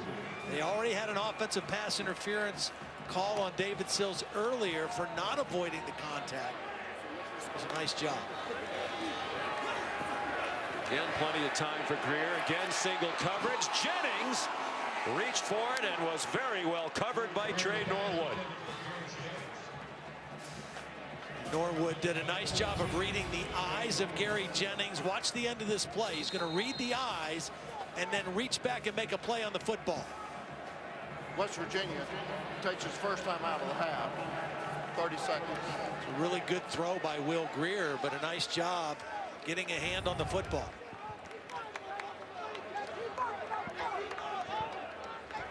Well, Todd, it's more of what you were talking about earlier as well. Oklahoma's efficiency. They have 35 points. They've run 25 plays. West Virginia has run 52 plays. It's amazing. I mean, and you mentioned it. I mean, and part of it is their defense, you know, has had to stay on the field a long time. They score quickly, but they are just so productive and so effective in whatever they're doing, running and throwing the football. And it all starts with their quarterback, and really that offensive line. I've never been more impressed with a group this season than the Oklahoma offensive line. They believe it is the best in the country. It's hard to argue. And I think under Lincoln Riley, they have an interesting mix. It's a team that spreads you out, but they're also capable of playing power, yes, running football. It's not finesse on the ground with Oklahoma. Yeah, and you know, that's why this team, when I watched them on film this week, it really reminded me of an Oklahoma offense in 2008 when Sam Bradford was the quarterback, with a great offensive line that I thought was the best offense I had seen up to that point. Very similar traits. Greer backpedaling, and it's up for grabs. A battle for the ball, and a catch. Dominic Maiden won the battle with Trey Norwood. They're going deep down the depth chart at wide receiver. That's just his 6th catch of the year. He's a senior, kind of a dependable guy, getting some more playing time, and makes a huge catch inside the 3-yard line. And now another timeout by Dana Holgorsen. West Virginia takes his 2nd time out of the half. 30-second timeout. Please set the game clock to 40 seconds. 4-0. And that's a 50-50 ball. That's the perfect definition of what a 50-50 ball is. You throw it up, and your guy's got a 50% chance, and the defender's got a 50% chance, and Maiden comes down with the football. In a crucial situation, in a drive that West Virginia has to have to stay within firing range of this game. And Maiden makes a huge play. Well, guys, there was a crucial moment on the West Virginia sideline right before this series started. After the fumble, Will Greer came to the sideline and was explaining what had happened to his offensive coordinator, Jake Spavital. Spavital said, stop. Interrupted him, said, stop talking, move on. Next play, quit thinking about it, focus on what's next. And he's been able to do that on this drive. An important moment for Jake Spavital to regain the focus of his quarterback. A little confusion on personnel right there. They didn't have Gary Jennings on the field, had to run him out there late. The play clock isn't moving. Now it is, so they have plenty of time. Here's 1st and goal, West Virginia. Single coverage with David Sills right here. He's signaling the route that he wants. was a slant, and it was broken up by Trey Norwood. They give David Sills down around the goal line the ability to decide what route he wants. He's going to signal to Will Greer that he wants to run the slant in this situation. They get it isolated one-on-one, and it's a nice play by Trey Norwood to knock it away. Timeout, Oklahoma. Oklahoma takes its first time out of the half.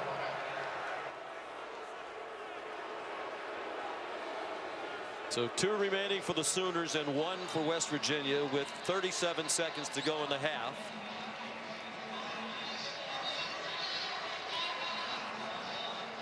You know, I know that David Sills is the guy that Will Greer's normally going to look for here. And they've connected on so many touchdowns, but I would not forget about Gary Jennings as an inside receiver on some kind of a crossing route where he's matched up against a safety or a linebacker. I think that somebody other than David Sills from the inside could be Gary Jennings, could be Kennedy McCoy coming out of the backfield. Or running it in. Yeah. Certainly with the timeout, 37 seconds left. Running plays are still available to you. Yeah, you're in a good situation right here because you're second down, so you can do just about whatever you want. You've got that timeout.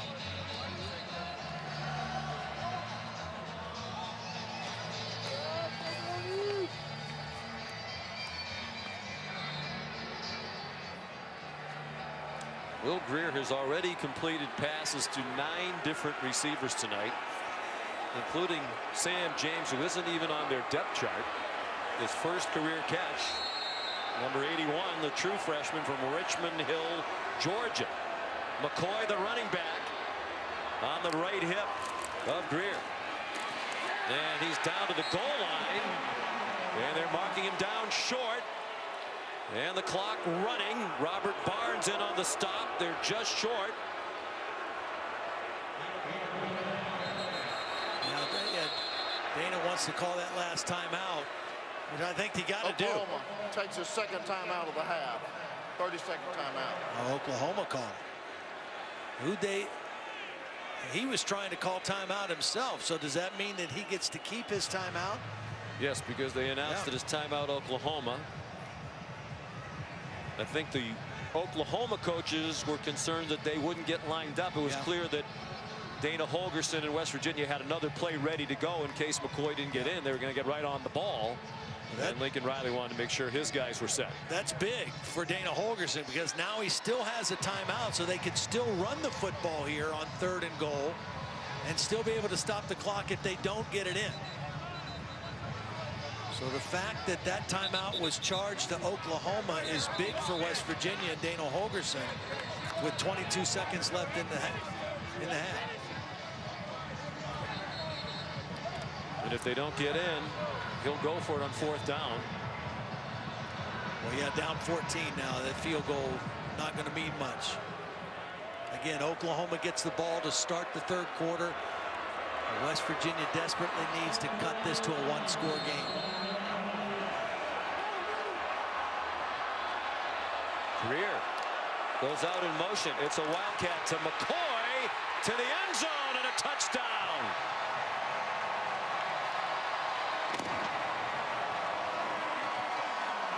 He took a lot of wildcat snaps in their game in Norman against the Sooners last year because they played without Chad Greer, who had an injured hand. So they did this a lot last year against the Sooners. They had both tight ends in, Wesco and Haskins, and then a fullback also leading the way in there. Logan Timmons. Yep, Logan Timmons in there leading the way. Nice design play for the touchdown.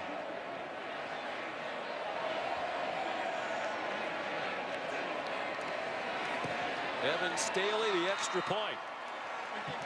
It's the first half, but as you said, Todd, it felt like a drive in which Dana Holgorsen and the Mountaineers absolutely needed to get a score. With Oklahoma going up and down the field and doing it very quickly with a lot of big plays.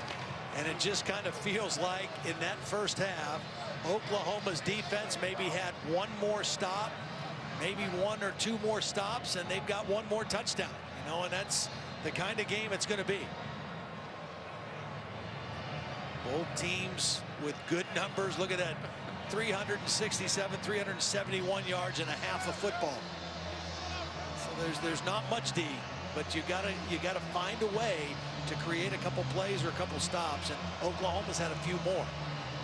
I was on a West Virginia podcast here during the week with Dan Zangrilli and Dale Wolfley, and they asked me 100 points over under, and I had to think about it. I mean, that's an insane number. Yeah. But here we are, more than halfway to it. It's still not to halftime. Trey Brown banged down as he reached the 20-yard line by Exree Lowe. Here's a look at our college football look ahead, brought to you by Sling TV. Some great rivalry games this weekend and some meaningful games everywhere you look at that slate. Yeah, the one that probably, that Michigan-Ohio State game tomorrow at noon. Looking forward to watching that. My third son, Quinn's a senior at the University of Michigan.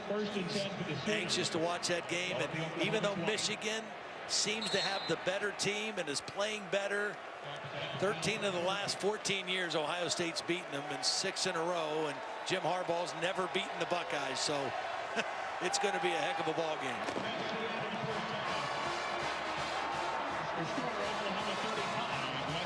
We're at halftime. Oklahoma leading by a touchdown. Here's Adnan. All right, Sean, thank you very much. We kick it off before we get to conversation. Welcome back to the Dr. Pepper Championship Drive Game of the Week. And a bomb on target. David Sells, a West Virginia touchdown. Here's Murray, the worst nightmare for Tony Gibson's defense. Murray gets a nice block downfield and scores. Petaway returns to the end zone. Touchdown, West Virginia. All day to throw, and it's a touchdown. Marquise Brown and Kennedy Brooks off to the races. Will they catch him? Touchdown, Oklahoma. Greer under duress. The ball's out as Caleb Kelly took him down. He scoops it up and scores. 63 points, 738 yards of offense as we welcome you back to ESPN College Football Prime Time, presented by Outback Steakhouse. Second half underway with Evan Staley's kickoff, a short one. And a good return. It's the kicker involved in slowing him down, Trey Brown. An excellent return across midfield for Oklahoma. Already leading by a touchdown and efficient as ever on offense in that first half. Yeah, I mean, if you're West Virginia, you say, wow, we ran 56 plays. They only had 26 plays. Good, right? No, because they averaged 14 yards per play, Oklahoma did. So again, same thing, not in many plays, but tremendous efficiency. And they had 3 plays of 50 yards or more. West Virginia coming into the game had not allowed a single play all season of 50 yards. And Mississippi State was the only other team in the country that could say that they hadn't given up a 50-yard play. And on offense, it's Grant Calcaterra with a 21-yard gain.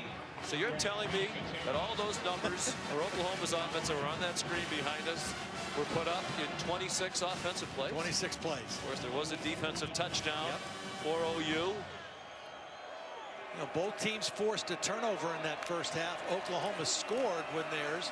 West Virginia did not. Kennedy Brooks breaking tackle, still going. And inside the 15-yard line with a powerful run. It took 2 defensive backs, Toyus Avery and Josh Norwood, to get him down. A missed tackle by David Long, and that's you don't expect to see that from this West Virginia defense. He is the leading tackler, the leader of the defense, and he just flat out missed a tackle there, and Kennedy Brooks able to make it a first down run. West Virginia's been a much better first half team than a second half team. We saw those second half woes last week in Stillwater when they blew a 17-point lead to the Oklahoma State Cowboys. Brooks again tripped up, or he had a lot of running room. David Long didn't whiff that time.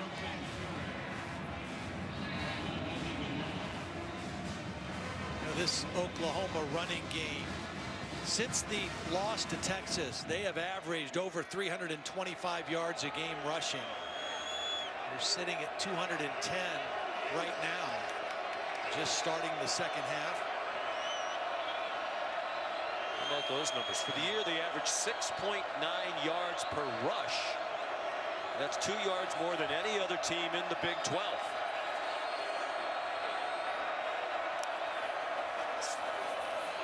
And they stick with the ground.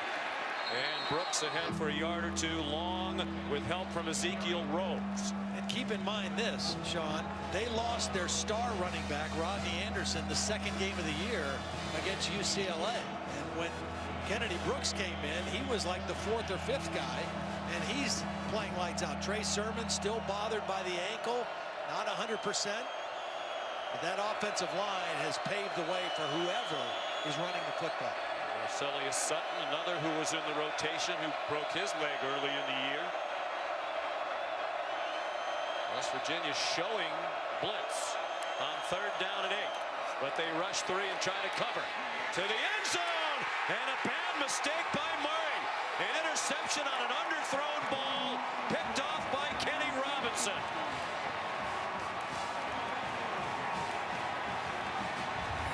Kenny Robinson has had a tough game. Right there, he's missed a couple plays, but he's going to make a play here. He's staying back as deep as the deepest guy. And because of the pressure, Murray was not able to get all of this on the throw. Bigelow was able to make a hit on him as he was throwing. He wants to throw this to the back of the end zone and let his guy make a play, but Bigelow got there first. And the result was an interception by Kenny Robinson, and his 3rd interception on the season. It's the turnover Miners hat. He'll sign the Miners helmet. Capitalize on this turnover. The things Oklahoma's not done and play great offense. They don't turn it over. They had 10 all year entering tonight's game. That was 8th fewest in the country. But they've turned it over twice, and now if West Virginia can drive and score a touchdown, we'll have a tie game. Gary Jennings, the first down catch for 9 yards.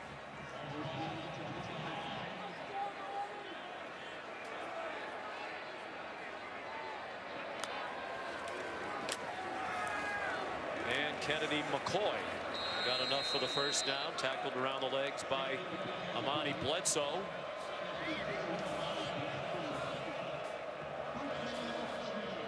Bledsoe's played a lot of snaps for this defense. He and Kenneth Mann, the 2 defensive ends, have played virtually every snap this season so far. Not a lot of depth at that position.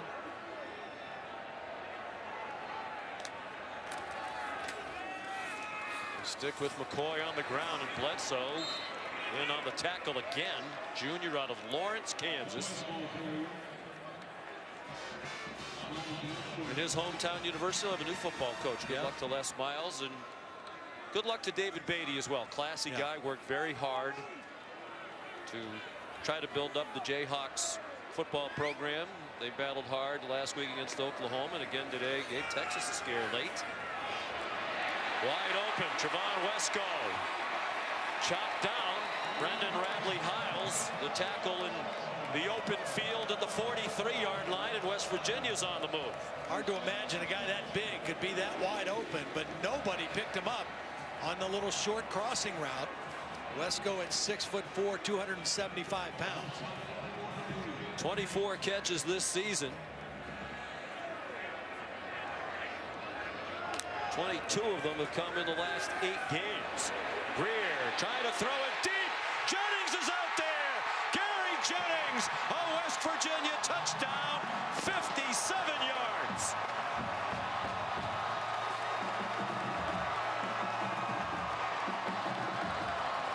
Greer took a shot right as he was throwing this from Bledsoe, but he hung in there to the last minute to make this throw, and he got plenty on it for Jennings in the slot. Little stick move and then ran down the seam. And a beautiful throw by Will Greer. Brendan Radley-Hiles, the strong safety, the true freshman, was beaten on the play. But credit Will Greer for hanging in there under pressure and making that throw. What a big play in this game. That interception thrown by Kyler Murray was. It looked like Oklahoma was about to go back up by 2 scores. But instead, the defense got it back for the Mountaineers, and Will Greer took them down the field quickly. In his final home game, he finds Gary Jennings, and we're tied at 35.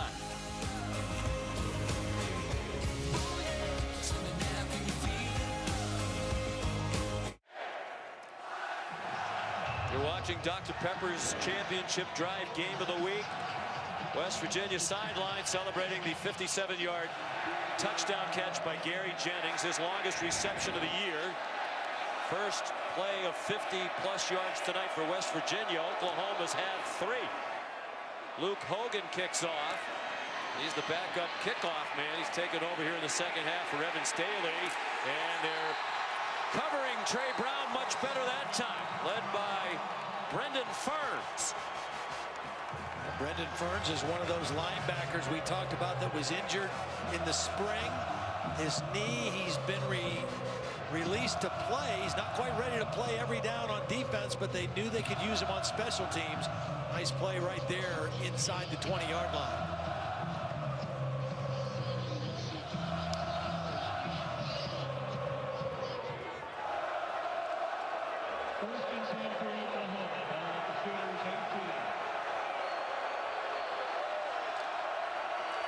Kyler Murray on first down, gives it to Kennedy Brooks.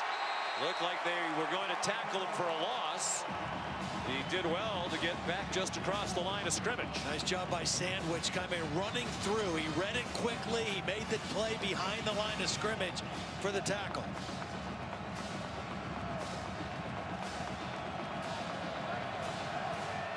It is 40 degrees with the wind chill. It's in the mid-30s right now here in Morgantown. Under 10 minutes to go, third quarter. The winner to the Big 12 title game next Saturday to take on Texas. CeeDee Lamb, a nice turn up the field after the catch.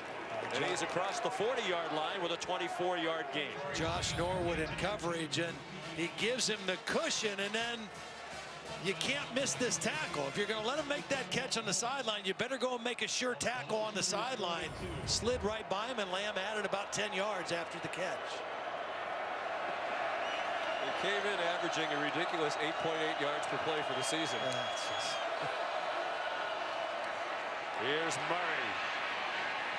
Runs out of bounds at the 49-yard line. They asked him what he ran the 40, and he said, I'm not sure. I think it was a 4.3, but it was hand time. Not sure that's accurate. And I think what he meant was it might have been better than that. Well, he looks as fast in a football uniform as anybody I've seen. He can really scoot. Like possibly his last year of football. Most of you know, a first-round pick in the June Major League Baseball draft this year, the 9th pick overall by the Oakland A's, a $4.7 million signing bonus. Zach Sandwich chops him down again, but Kyler got the first down to the Mountaineers' 45-yard line. Yeah, this is a design quarterback run. They're going to pull the tackle and lead on it. Again, that's Bobby Evans. And if not for that shoestring tackle, it would have been a bigger play. Evans is a high school teammate of Kyler Murray on those terrific teams in Allen, Texas. 43-0 with Kyler as the starter. Won 3 straight titles. Dad, a terrific quarterback for A&M. There's Kevin. Coached him up when Kyler was young. Kevin still tutors young quarterbacks.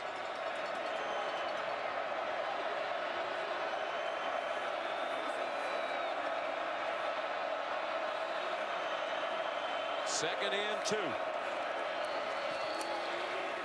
Big hole. Kennedy Brooks powers inside the 30 and inside the 25-yard line. A tackle for Giovanni Stewart after a gain of 14. Watch the right tackle on this one. Cody Ford just gets 2 blocks, gets to the second level. Again, this offensive line, so impressive all the way through this season.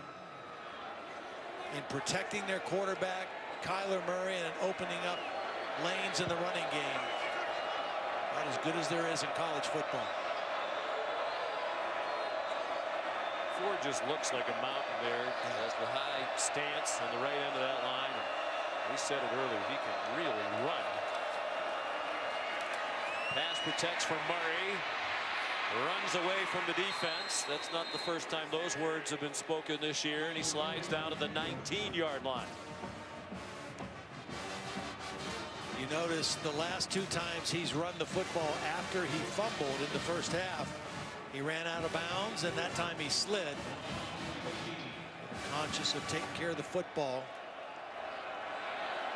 It's the dilemma for the defense. Tony Gibson says, obviously you want to sack him, but you have to be careful in your rush lanes. The fine line between going after him hard, but then running the risk that you give him a running lane to take off through. 2nd and 4, 7 minutes to go, 3rd quarter, tied at 35. And Murray threw it away. General direction of Carson Meyer. Oklahoma tried to fool him on that play. It was going to be a throwback to Meyer, and West Virginia was not fooled. They stayed at home, and they had to throw that ball away. We've talked a lot about stats tonight. I think this might be my favorite one. You know how many 3rd down plays they've had? They never get to 3rd down. They're 3 out of 4 on 3rd down. West Virginia's had 11 3rd down plays, converted 7.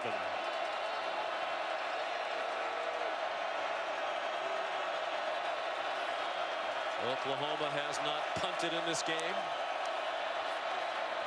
They're in field goal range, certainly, on 3rd and 4. C.D. Lamb stacked up a yard short. Well, we've seen Dana Holgerson, as he said he would, aggressively go for 4th downs, and doesn't look like there's any hesitation from his good friend on the other sideline, Lincoln Riley. These 2 head coaches work together as assistants at Texas Tech. In fact, Dana Holgerson invited Lincoln Riley over for Thanksgiving dinner last night, but Coach Riley had too much to do the night before a game. 4th and 1. Oh, they moved. Movement on the left end of the line. It's Carson Meyer. False start. Offense, number 45. Wow. 5-yard penalty. And now Lincoln's going to kick it. That is a big penalty. Under center. They have not been under center hardly at all tonight. Going with a longer count. And the tight end, Carson Meyer, jumps offside. They marched down on their first possession of this half, Oklahoma. And Kyler Murray threw an interception in the end zone. They marched down again. And even if Oklahoma makes this, this is still a win for the West Virginia defense. Seibert, one of the very best in the country, knocks it through from 37 yards. Oklahoma back on top, 38-35.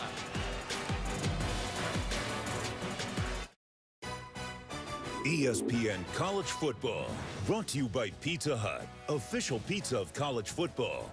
Order now at pizzahut.com. No one out-pizzas the Hut. Final home game for 17 West Virginia seniors, including Will Greer and David Sills. They've combined for 2 more touchdown passes tonight. Oklahoma, number 6 in the country, leading 38-35. And a long way to go. You're not kidding. Both teams nearing 500 yards of total offense. Well, they just skip it and go to overtime right now. Tied at 62. Seibert's kickoff. Fair catch made by Tevin Bush. They'll start at the 25. Top of the show, we talked about Will Greer having an opportunity to make it a night to remember. He has been on tonight, and they've been very creative offensively, getting the ball to Wesco. Their running game is set up play action. Watch this touchdown to David Sills. They fake the wide receiver screen, then hit him on the fade and the sideline, and then this beautiful throw to Gary Jennings under duress, takes the hit, still delivers a perfect throw.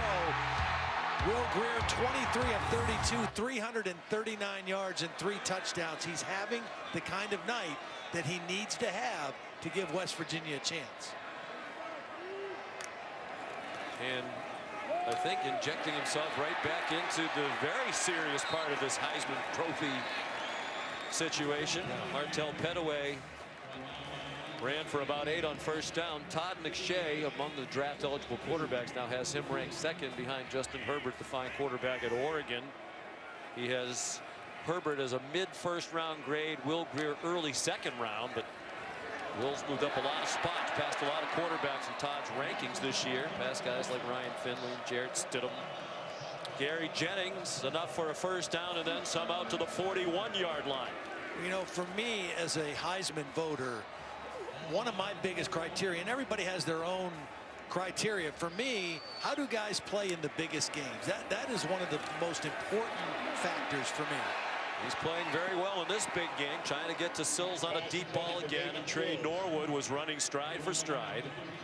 I think Trey Norwood's had a good game. You know, we knew these corners have been picked on a lot this year. Trey Norwood and Trey Brown, two sophomores that both are talented guys. They're not as big, but I think Norwood has really played pretty well tonight.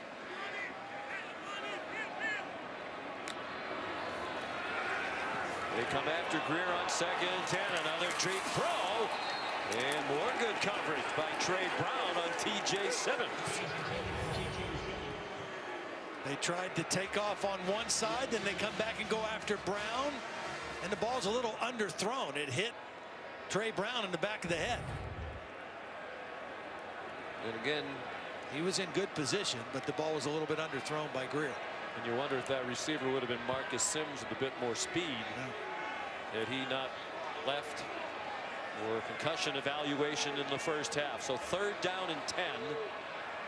Very few 3rd and longs on either side tonight. They've been moving the ball on virtually every down. And they'll move the chains. It's Dominique Maiden, 5 catches all season. 2 big ones tonight to give him 7 in his final home game. He's from Temecula, California. Oklahoma rushed 3 and dropped 8, and they were still able to find the nice soft spot there for the first down throw.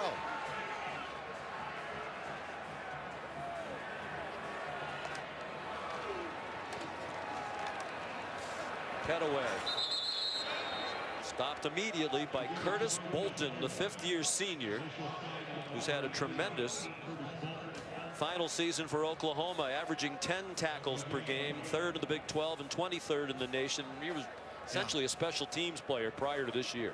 Been playing banged up all year. He's one of their best blitzers. That was a run blitz, and I think Oklahoma's done a better job of that on the early downs against this West Virginia run game. They do some twisting up front. Still don't get near Grier, who fires one through the hands of Martell Pettaway.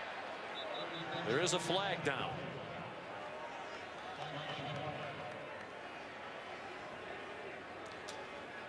I think they might get Yodny Kajust again with a hands to the face on this one. Got called for a holding earlier in the ball game. Was blocking on Neville Gallimore. Mike DeFee looking to the Oklahoma sideline to see if Lincoln Riley wants to accept the penalty.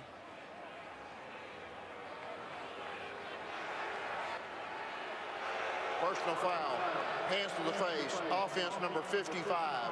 It's a 15-yard penalty, replay 2nd down. Here he is right here. It's going to be a stunt, and Gallimore is going to come to the outside, and that's who Kajust is going to end up blocking. And he got his hand right there in the face. He actually grabbed the face mask. Well, 2nd and 25.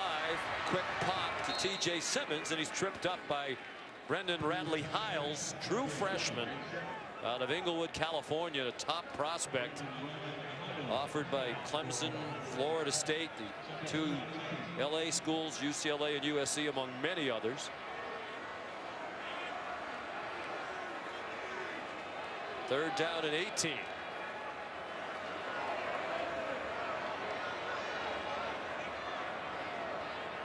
They're creeping up as if they're going to rush 5. Grier might be changing the play. Defenders look to the sideline. They rushed 4, and Jennings is open. Jennings fighting toward the goal line and ripped down just shy by Delarian Turner-Yell. They're running Caleb Kelly, number 19, under him, but he just can't keep up with him. The safety's over the top, the underneath coverage by the linebacker Kelly, but he can't stay up with Gary Jennings, and another beautiful read and throw by Will Greer. What a senior night for Gary Jennings. That's a 52-yard catch to go with the 57-yarder he had not long ago. 6 catches for 150 on 7 targets. You know, and his numbers this year were down considerably. Coming into the game, only 47 catches, had 97 catches a year ago. Got hurt in the Baylor games, been kind of battling through that. But boy, is he showing up tonight. Amani Bledsoe injured again. He's been down a couple of times tonight for OU. Those are the kind of plays, if you're a defensive coordinator, Ruffin McNeil, that just make you want to pull your hair out. You've got a team backed up. You got them 3rd down and long, and they convert for a 50-plus yard play on you. It just those plays just are killers. I was going to ask you before the snap on 3rd down at 18, what do you think this is, about a 50-50 conversion chance here? Because that's the way this game has gone. You almost expect them to make it, even with that long yardage to make. 9 for 13 now, West Virginia on 3rd down. They've been much better in the red zone tonight than they were a week ago against Oklahoma State. And a chance with a touchdown to take the lead. That's Sills isolated down here at the bottom. They're probably hand signaling Greer if there's any chance of a pass. They're going to try to power it in with Petaway.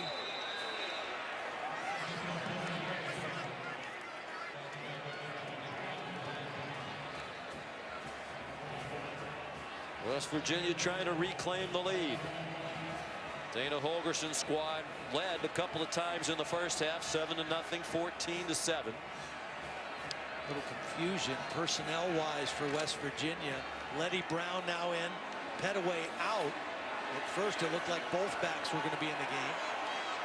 Well, plenty of time on the play clock, 10 seconds. Under 2.5 to go, 3rd quarter. Letty Brown lowered his head, and he did not get in.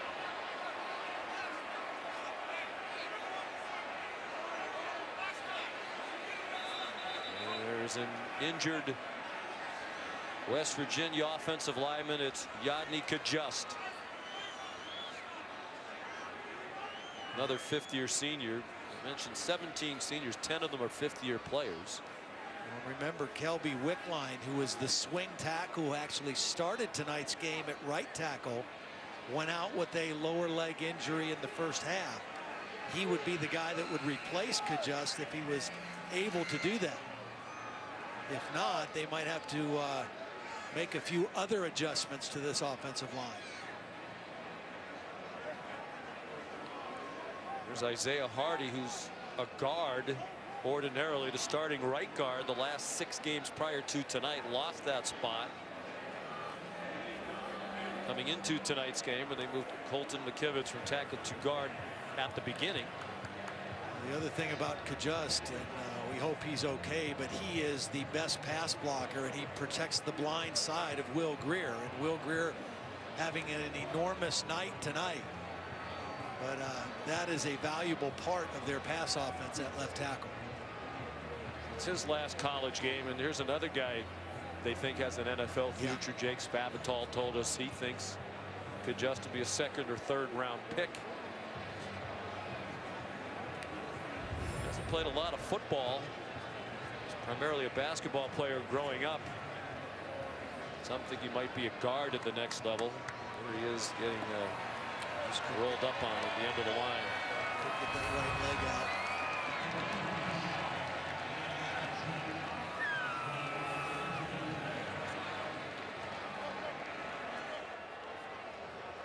That does not look good, obviously. Walking very slowly and gingerly to the sideline.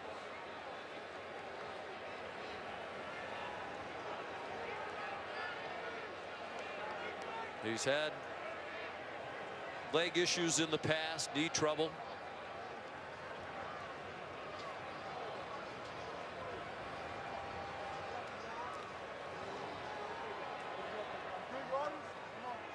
I don't know that his absence will necessarily make that big of a difference on this play, particularly if they want to run on 3rd down inside the 1. But for the remainder of this game, if he can't play, his pass blocking ability on that left side is going to be sorely missed.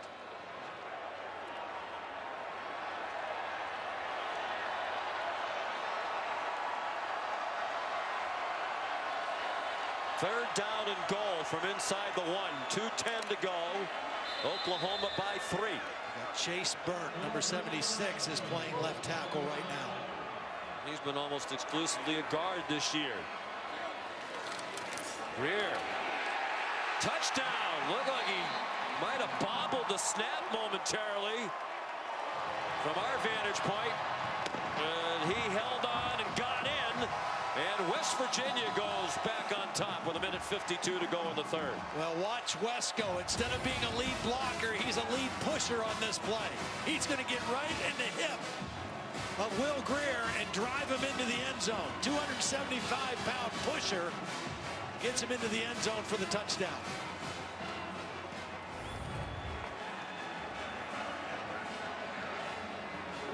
Greer's 3rd rushing touchdown of the season. Here's Evan Staley, who's never missed an extra point in his career. Ooh. Almost the unintended announcer whammy. Not a big believer in that. Just inside the left upright for a critical extra point that gives them a 4-point lead. 3rd down and long. Will Greer on the money to Gary Jennings to set up yet another go-ahead score by the Mountaineers.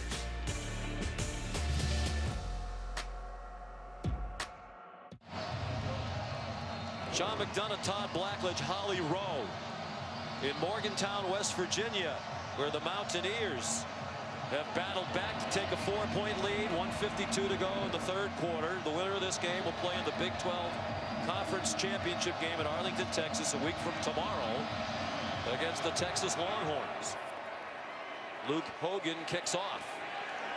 And Trey Brown calls for a fair catch. The Will Greer, the touchdown. The Greer family is here. Mentioned in the past, they're not necessarily Will, the biggest celebrity in his family. There's Hayes, brother Hayes. He's 18 years old. At age 15, he was the youngest male contestant on Dancing with the Stars. Brother Nash. There's Nash. You now. I know. That's not a really. What are you doing with the arrows here? There's Nash rushing the back, putting his hood up. He has 9.9 Instagram followers. They're 9.9 million. They are Instagram stars. I didn't know that was a thing. I did know recently that was a thing. It's a thing. They put up videos on YouTube, and they have a lot of people who really think they're big deals, and they are big deals. And they're here with the family. There's Nash. There used to be something called Vine. We put videos up. I guess that went under. But now they found other platforms to put up videos. Hayes, pretty good dancer. He finished 8th, though. And even Skyland, who's 9 years old, she has 1.1 million Instagram followers. Will Greer only has 600,000. Yeah. So he has fewer than any of his siblings. White Genie in the hat. There you go. Glad you didn't bust out the arrow into her head. You got a little fancy with us on Thanksgiving weekend with the gadgets and gizmos. 2nd and 10. Trey Sermon, and it's a fired-up Mountaineer defense, dropping him for a loss. And if they credit David Long with a tackle for a loss, and I think they will, he has set the single-season Mountaineer record with 19 and a half. Johnny Dingle had the mark in 2007 with 19 tackles for a loss.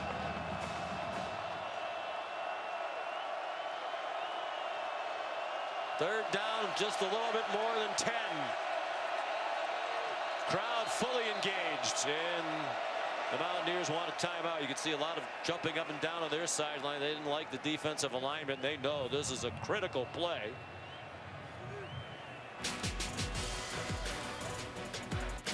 And they forced the first punt of the night by Oklahoma.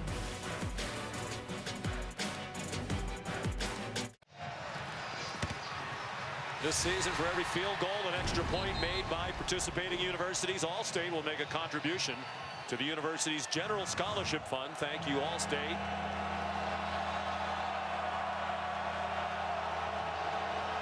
Third down and 10, Oklahoma. No minute 9 to go in the third. Empty backfield. That's why they called timeout, to make sure they had the right alignment defensively. They come after Kyler Murray. He lofts one deep and into the arms of Marquise Brown. What a throw. What a beautiful touch throw by Kyler Murray. West Virginia brings pressure. It's picked up. And just a little drop in the bucket throw. Murray to Brown. For a 30-yard gain. 9 catches, 187 yards receiving, and a touchdown for Brown.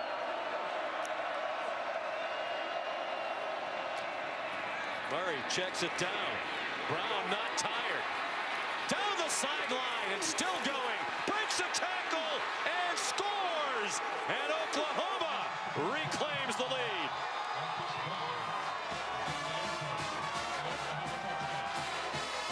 Credit Kyler Murray and Marquise Brown for making the connection, but this is some shoddy tackling by West Virginia. This should have been about a 7-yard gain. There's one missed tackle by Avery. Then here's another tackle by Kenny Robinson. And a touchdown for Marquise Brown. Having a mammoth night. Oh my goodness. 232 on 10 catches.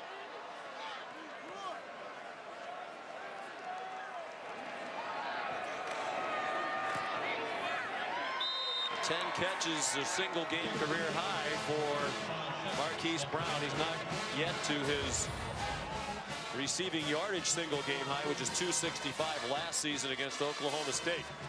Shows a little strength to go with that speed and agility, shaking off the arm tackles.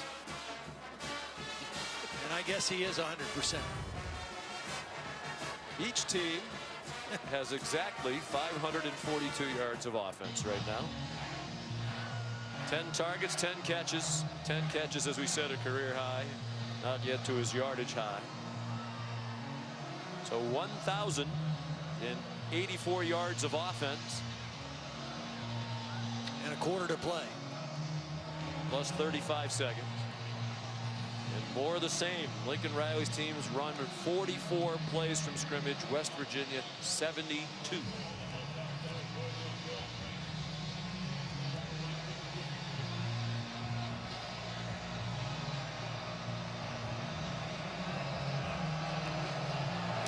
Austin Seibert. And Bush had trouble. I think in panic mode he took off. Not sure if he could doubt it, but the officials gave the touchback to the 25. He recovered in the end zone for a touchback. Some concerns for Dana Holgerson, Holly, along that offensive line. Well, that's right. They are down 2 starting tackles right now. Yadni Kajest still in the medical tent. They are continuing to evaluate that right knee. But also Kelby Wickline, who started this game at right tackle, has come out in his street clothes and will not return either. So more shuffling on this offensive line. I've counted about 4 different combinations so far tonight. Very unusual. Yeah, well, it looks like McKivitz is going to move to the left tackle spot. And Isaiah Hardy, who has primarily been a guard, looks like he might be the right tackle. And there's Yadni Kajust, the starting left tackle, and one of their best guys up front. So Hardy, ordinarily a guard. No, he's in at guard now. He is a guard. They're just shuffling them all over the place. Quick pop for Trevon Wesco and broken up by Caleb Kelly. So Josh Sills, who is normally the left guard, is now playing right tackle, I believe. You are correct. Chase Burns playing left guard. Greer going deep, and again tight coverage. David Sills had Parnell Motley with him step for step. 2 quick incompletions, and now a 3rd and 10 for Will Greer. Again, this is the kind of game where your defense, you just occasionally want to get a stop or force a turnover, and this could be a huge play right here for the Oklahoma defense. But 3rd and long has not been the answer for Oklahoma. West Virginia 10 of 14 converting on this down. And a man running free. It's Jennings again. It looks like an instant replay. Another long touchdown for Gary Jennings. 75 yards.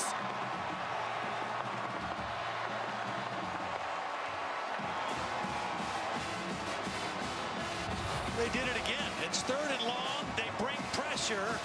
The free safety takes a horrible angle to the football. That's a true freshman.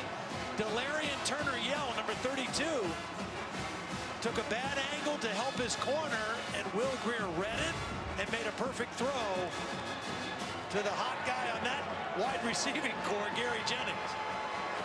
With a career high 225 receiving yards.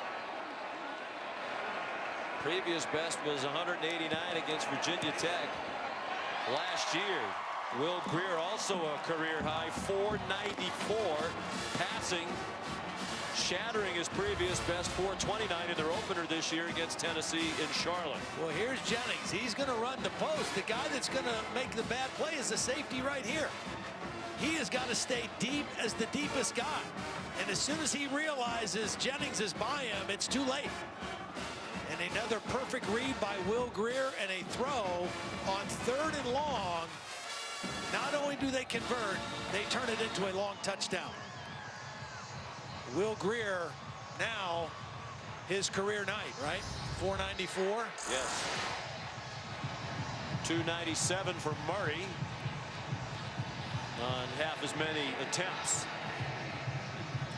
So Murray is 3 yards away from continuing his deal of averaging 300 passing and 60 rushing. He's going to have a 300-100 night tonight.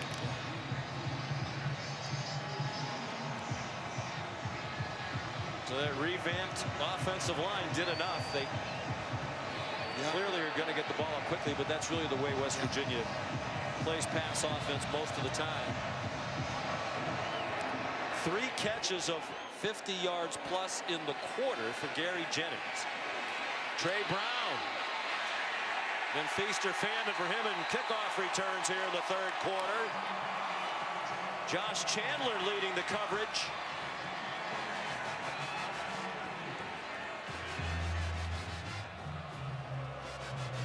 Tomorrow, 8 Eastern time on ABC. Number 3 Notre Dame trying to finish an undefeated regular season. Almost certainly lock up a berth in the college football playoff. I think we can say almost. If they beat their ancient rival USC at the Coliseum. They've split the last 4 meetings, but it's a Trojan team that's really had a tough year. Yeah. Well, they started out by starting a true freshman quarterback and replacing Sam Darnold, and it just has been an uphill climb the whole way.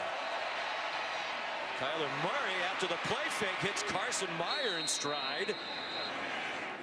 He surged out to the 45-yard line on what will be the final play of the 3rd quarter. That's the end of the 3rd quarter. The play fake was to the wrong side. Either the back went the wrong way or Kyler went the wrong way. It didn't matter. They still had a big completion. On to the 4th we go with a spot in the Big 12 championship game on the line.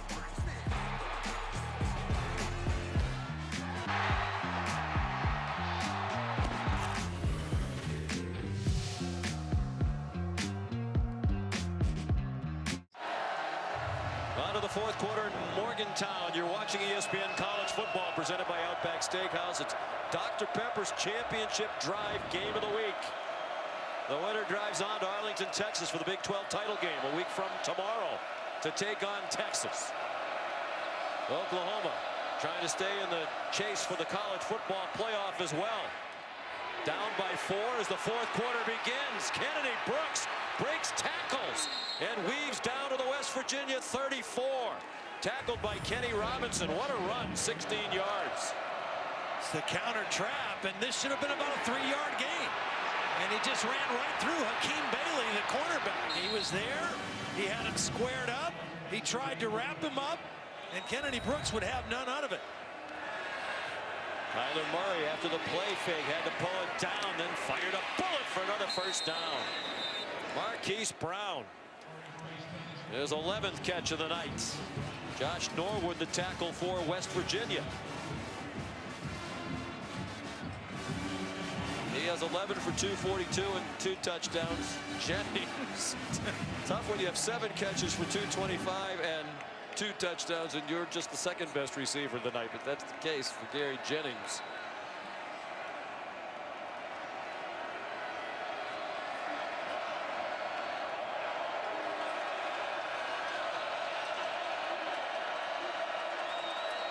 Brooks, the running back. Murray gave it to him, and he gets slammed down for a loss. Dante Stills, a true freshman, whose dad Gary was a fine player here at West Virginia with help from Ezekiel Rhodes. Yeah, really quick, fast inside move. He got inside the block of Carson Meyer and got the negative yardage play. Oklahoma back over the ball quickly. Lots of time for Murray. Far sideline, first down. Carson Meyer to the 5-yard line. 21 more for the Sooners. Oklahoma had 3 wide receivers into the boundary. They overloaded the short side of the field, and West Virginia just did not have enough coverage there. And Murray was able to find Meyer. Look at that. Absolutely dead even for about another 8 seconds.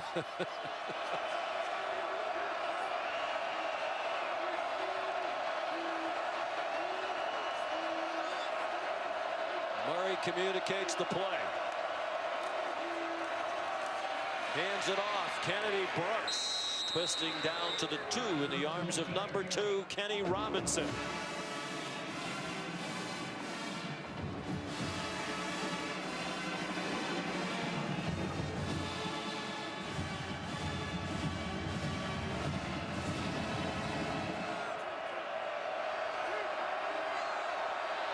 Second and goal as the Sooners try to reclaim the lead.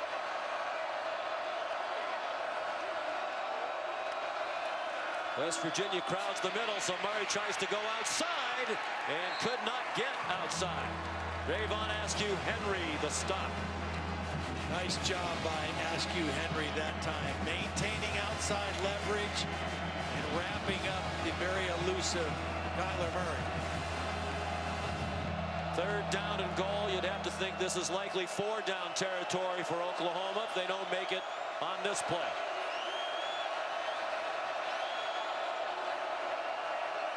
West Virginia crowds the left side of the Oklahoma line with that the strong side of the formation. And Brooks did not go anywhere. Giovanni Stewart led the defensive surge for the Mountaineers, and now it's 4th and goal. Well, first of all, watch David Long get the inside pressure. That's going to force the back outside a little bit right into the waiting arms of Giovanni Stewart.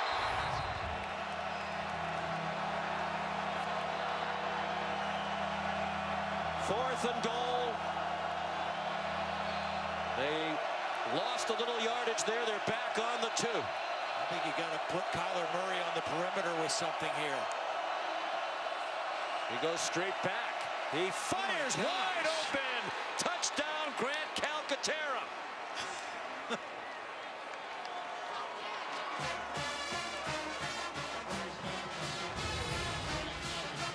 He's right here. He's a viable receiver in this part of the field, always for Oklahoma, and nobody covers him for West Virginia.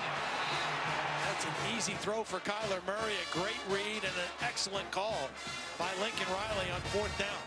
West Virginia thinking run all the way. Kyler Murray threw it for a touchdown. And Austin Seibert adds the extra point. And we wonder if the game will go over 100 points. It's 52-49. It's still 11:19 to go. College football prime time.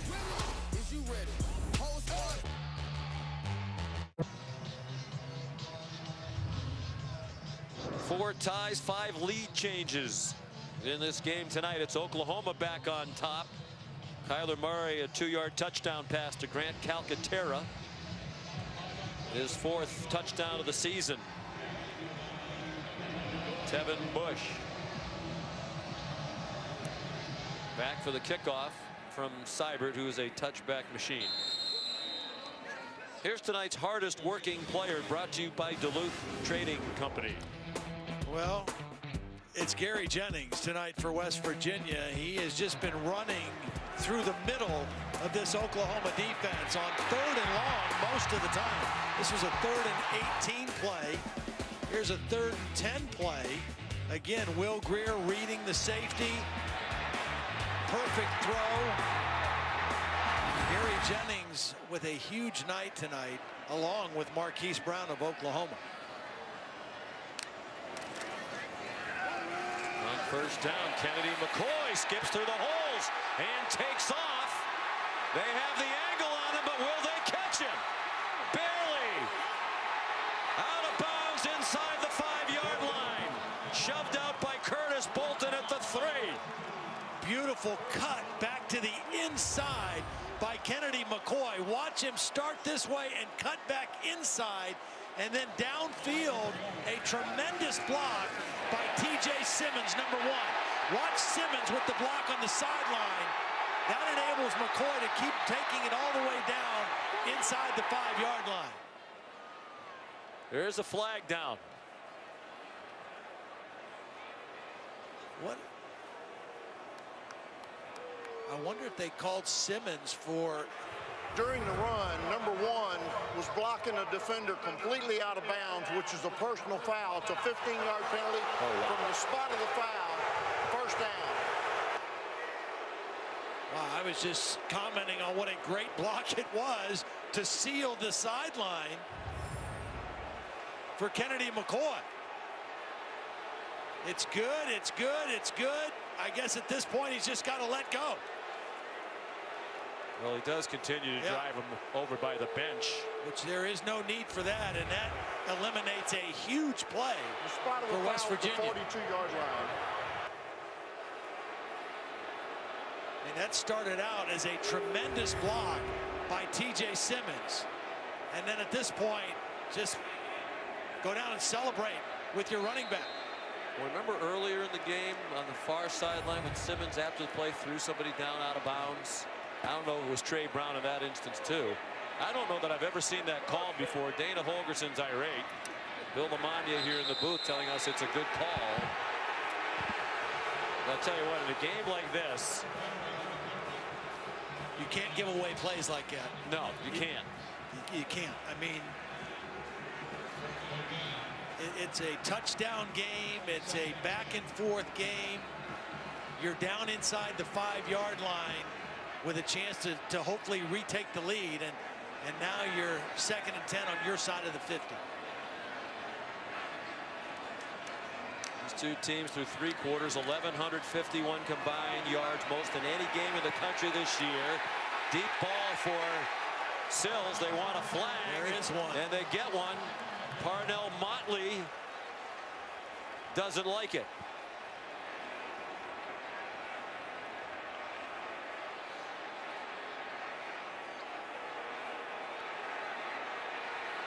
I didn't think that, I kind of agree with Lincoln Riley. I didn't think that David Sills was going to have a chance to get to this football.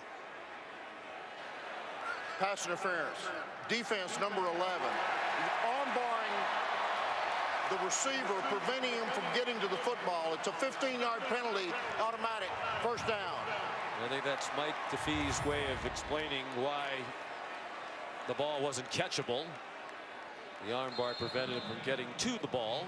Well, I'm telling you, we did a game last week, and we saw that just about every pass play, and nothing was called. Yeah, they've called it much more tightly. It's a different officiating crew here tonight, obviously. And what we saw in Stillwater, Greer, ball's up in the air, and now loose on the ground.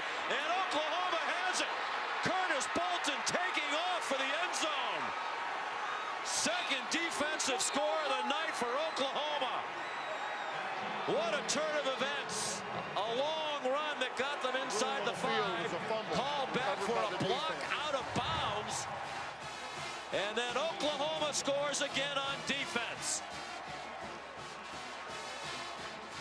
Well, this is a play that Will Greer has got to just realize that the defense won. Go down. He's going to try to throw it away. He's being ripped down to the ground by Kenneth Mann. Ronnie Perkins also there, and then Bolton comes up with it. A 48-yard return. And with 9:58 to go, the crowd stunned. You add that on to the penalty by Simmons, and what could have been a go-ahead touchdown, now you find yourself potentially 10 points down, 2 scores in the fourth quarter. Ordinarily, I'd say, Todd, in a game like this, something like that, let it go, but it was so egregious. I mean, he walked him all the way over to the bench. Yep. That you're daring the officials to call it. I mean, look how far they go. I mean, he's still blocking. Instead of being in position to reclaim the lead, now it's Oklahoma with a 2-score lead. Under 10 minutes to go.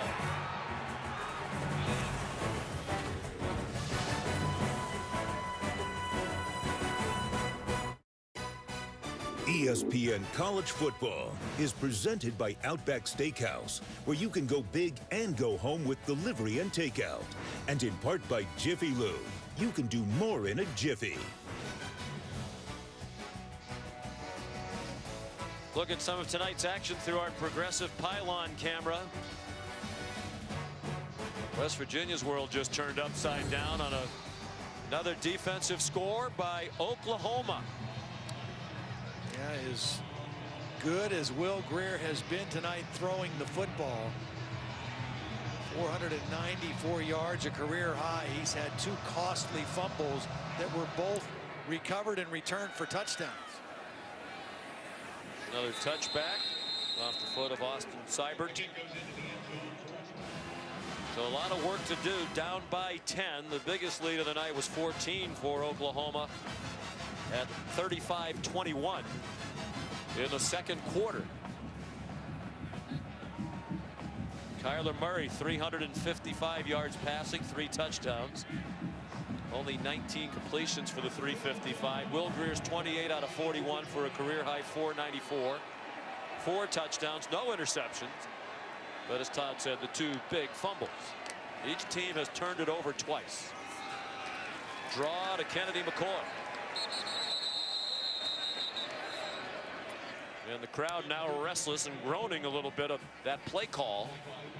Tough to get on the offensive coaches when your team has 639 yards of offense and 49 points, but they didn't like that one.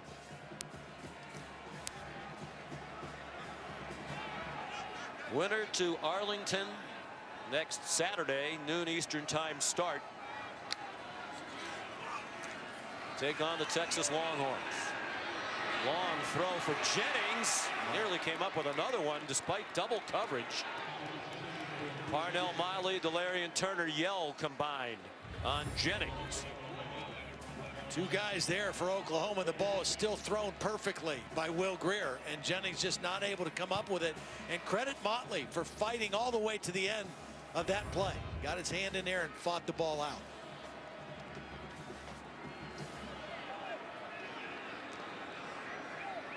Third down and 10. West Virginia 11 for 13, or for 15 rather, on third downs. Some twisting again up front for Oklahoma, and the pass. T.J. Simmons can't hang on. He's had a tough night. That blocking penalty out of bounds was a huge call, and again, he wouldn't have been as much of a factor in this game had Marcus Sims not gone out with an apparent concussion. And the guy that he was blocking out of bounds was Trey Brown, who just made the play there. Ripped the ball away. And forces a West Virginia punt. A quick 3 and out for the Mountaineers. Just the second of the night for West Virginia. I do not believe Oklahoma has gone 3 and out tonight. They have not. Says our statistician Brian Taylor, who's running out of ink in those pens with this one. Billy Kinney's punt out of bounds at the 41. 10-point lead, the ball with 9:04 to go for Murray and Oklahoma.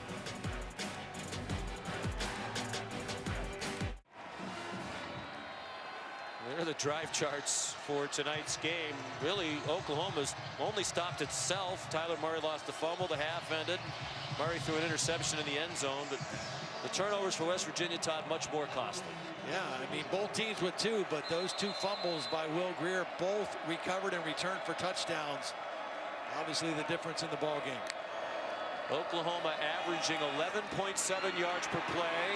They'll improve on that average as Kennedy Brooks gets chopped down across midfield. And for the season, Todd, before that play, for the season, they're now averaging exactly 9 yards per play. That's never been done in the history of college football.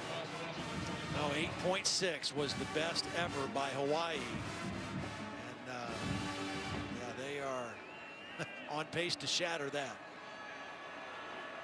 They have 636 yards of offense now after that 14-yard run. They've actually been outgained by West Virginia by 3 yards. 8.5 to go. Kennedy Brooks. You wonder if the heart's going out of the Mountaineers a little bit here, Holly. Well, I would like to really give a lot of credit to the Oklahoma offensive line. They are one of the finalists for the Joe Moore Offensive Line of the Year award. And the reason they're averaging so many yards per play, I think, is this offensive line. There are gaping holes. I don't know if you can see them from the booth, but from the field level, gaping holes that are being opened up by these guys. Just so physical, so tough, really downhill blocking. It's just been beautiful to watch.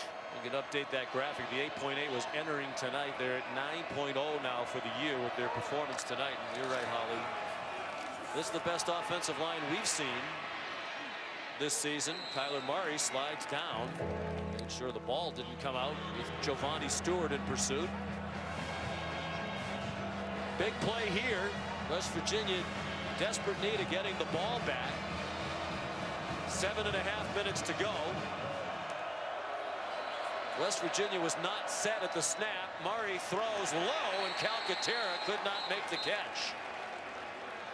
Well, the good news for West Virginia is not only do they get the stop and the incomplete pass, but it stops the clock as well. Haven't seen Kyler Murray miss on too many throws. Had the interception when he kind of underthrew one under duress. It's probably the worst throw he's had tonight right here to Calcaterra. Low and too difficult to pull in. First punt for Oklahoma, if in fact Seibert kicks it.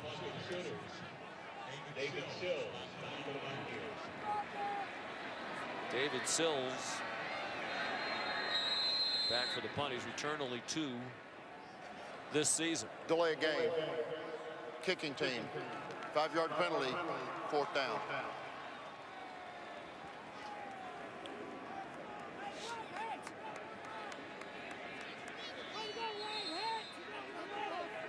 I would say regardless of the outcome, both these quarterbacks gave the Heisman voters something to think about tonight. Yeah, they did. Individual performances.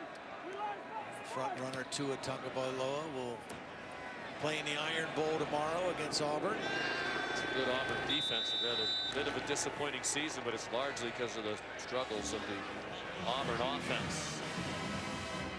Week 12 Monday Night Football. It's a big matchup in the AFC South. How about Bill O'Brien's Texans? They've won 7 in a row with the Titans in second place in the division. And that's at 8:15 Eastern on ESPN. ESPN Deportes available on the ESPN app. After last Monday night's game, the Rams and Chiefs, this game tonight, those two teams will let us down if they don't get it up to about 100 points. That's a lot of pressure. Fine.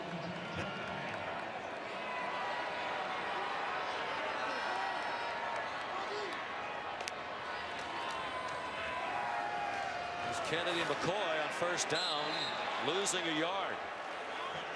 Again, one of the biggest difference I've seen in Oklahoma's defense. And again, this offensive line has had to be reshuffled for West Virginia, but Oklahoma's run defense on first down much better here in the second half.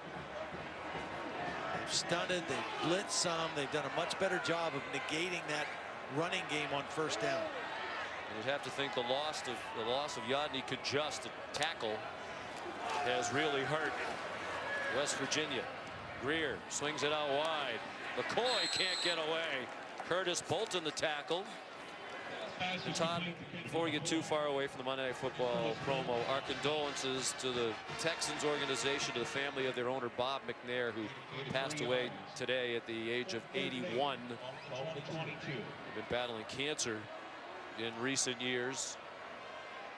1999 awarded the 32nd NFL franchise.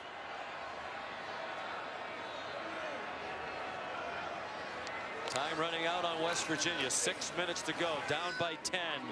Greer launches one, and Simmons could not make the catch. This is turning into a night he would like to forget. He had a shot on this one. Will Greer gives him an opportunity. He's working on the short side of the field against Trey Brown. Not able to corral it.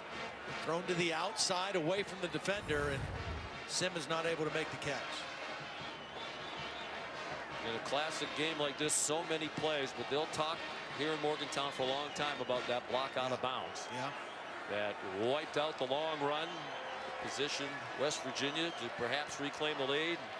Moments later, a defensive touchdown for Oklahoma has completely changed this game. On 4th and 8, throwing it up for grabs, and they get the flag. Giovanni Haskins trying to turn back to the ball. Yeah, Robert Barnes was in coverage, and he had no idea where the football was, and was grabbing him the whole way. Haskins didn't even really make a huge effort to go get the ball, but got the interference call anyway. Pass interference. Defense number 20. 15-yard penalty from the previous spot. Automatic. First down.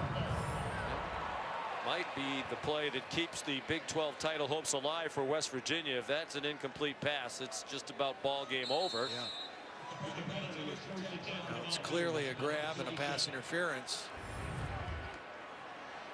And new life for Will Greer. Still haven't gotten this crowd back into it yet. A score would do that.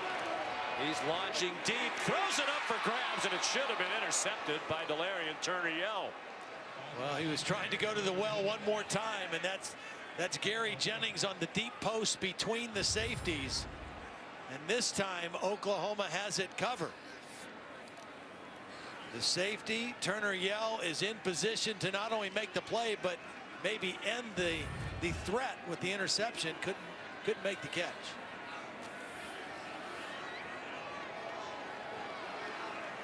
That's what Ruffin McNeil talked about, moving to the next play. Yes, you get it. Drive on. Sills close to another first down. Looks like they might mark him just a little bit shy of the 47. And Greer trying to pick up the pace with the clock running under 5.5 minutes to go. Made it to the 44-yard line of Oklahoma.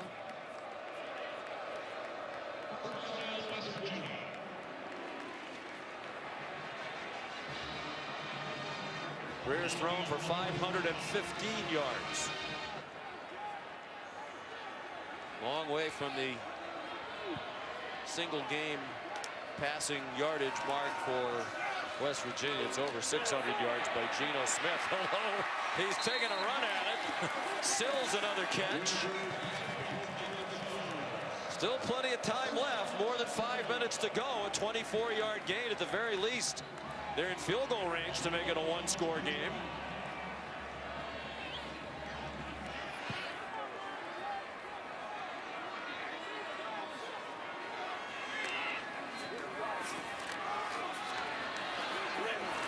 McCoy yanked down. Geno Smith's record, if you're curious, is 656. Oh. In 2012 against Baylor.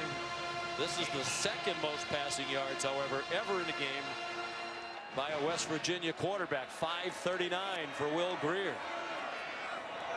What a finale in Milan Puskar Stadium for him. And here's Petaway, and it's a game again. 17-yard touchdown run. West Virginia 704 yards of offense, and it's a one-score game. Watch Sills playing guard or tackle instead of guard, and then Wesco with the lead block right here. Excellent job at the point of attack, and West Virginia back in it.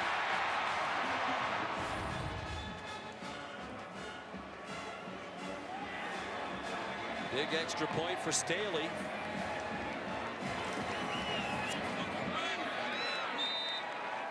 He's come close to the uprights a couple times tonight. Every one of them true. And it's a game again. Can they stop the best offense in the country? That's the challenge for the West Virginia defense after Petaway gives them life again.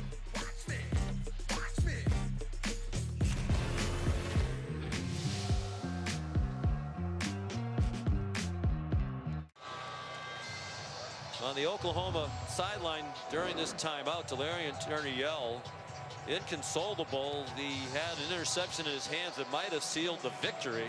Of course, there was a pass interference call as well on that West Virginia drive that kept it alive on 4th down. Now they're very much alive. They're lining up Oklahoma as if they're expecting an onside kick. No, I'd kick this. Yeah, this is way too soon for this, isn't it? 4:20? Yes, and you got 2 timeouts.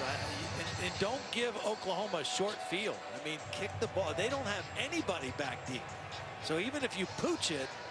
Pooch it over their heads and try to go get them. They're onside kicking. I don't understand that at all. And that's why it's a free ball. Oklahoma saying they had it. It looked from here like they did.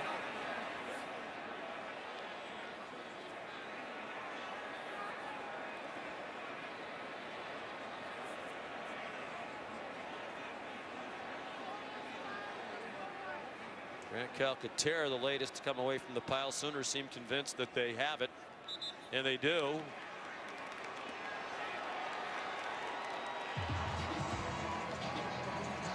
Nick Baskman, the bottom of the pile.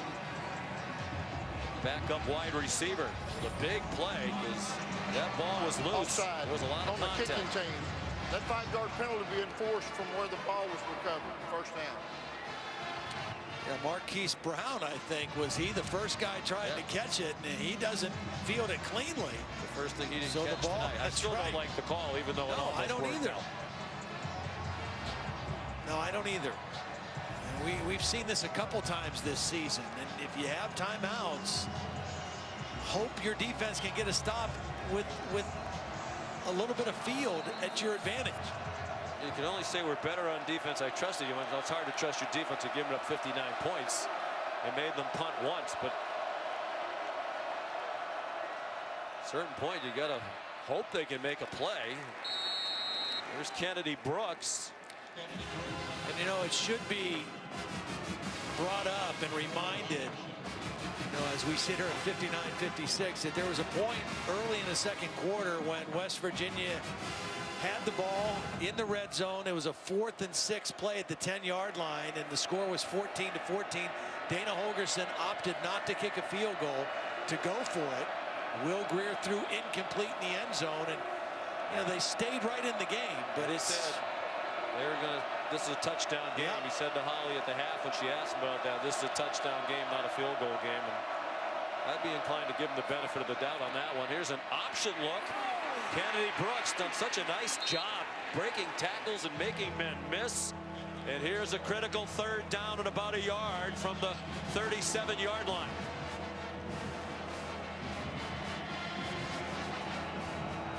Looks like they backed it up a little bit more than that, so a little bit more than a yard. Almost 2. They need the 35. The ball actually almost 3.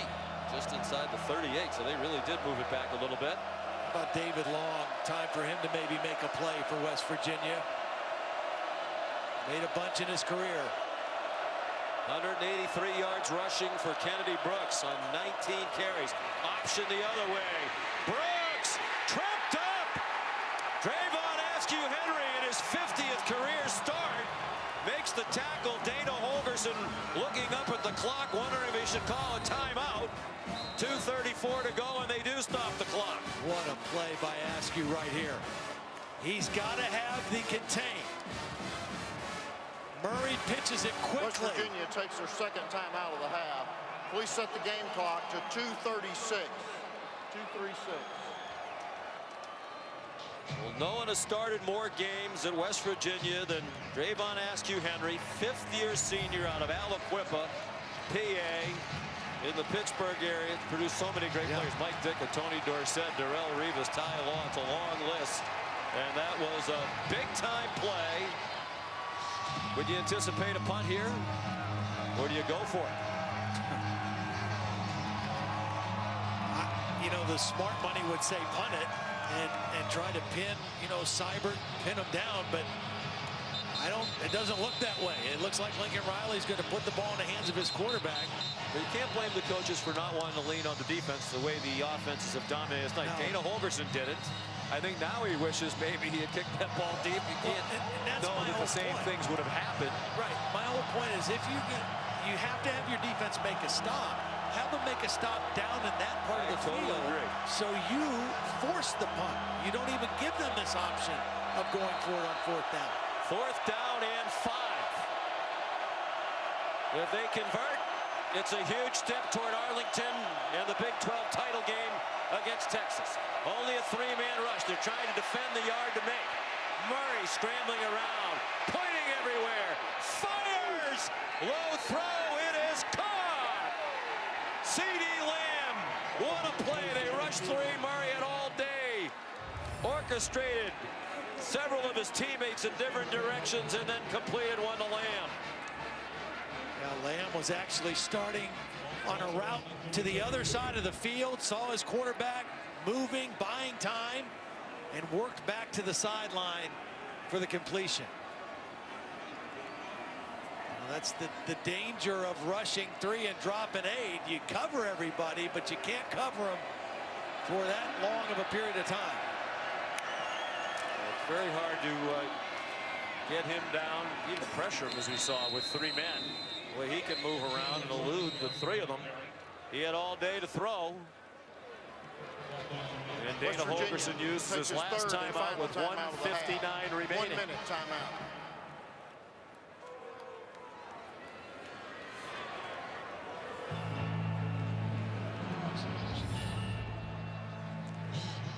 Kyler Murray doesn't panic. It's 4th down. He doesn't see anything early. Buys time. Uses that escapability and then finds C.D. Lamb on the sideline for the throw.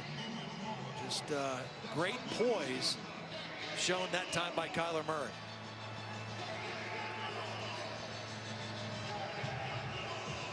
West Virginia fans hoping that the Mountaineers would win their first Big 12 championship in their 7th year in the conference.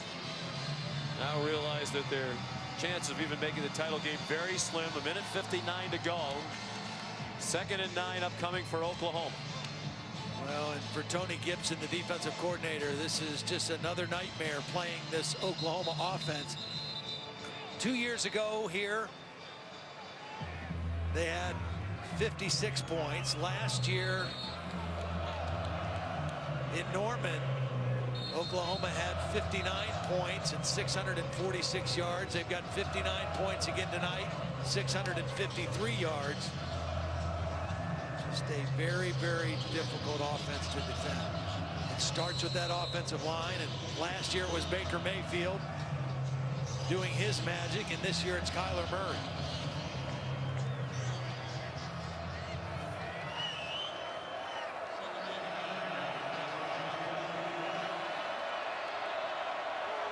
Second and 9, 31-yard line. Give Lincoln Riley credit. Went for it on 4th down. Here's Murray. Murray slides down alertly, got the first down and stayed in bounds. And that should just about do it.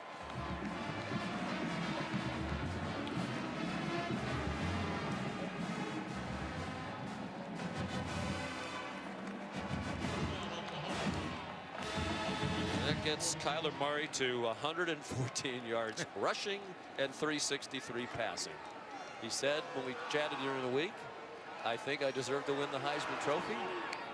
I think there'll be even more of that opinion after this one.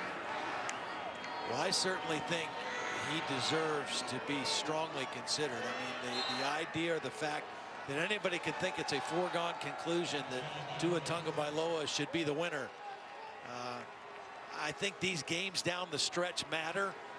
This was a huge performance tonight against a ranked West Virginia team in their house, and they'll have another opportunity to avenge the only loss against Texas. That's the PlayStation Player Index.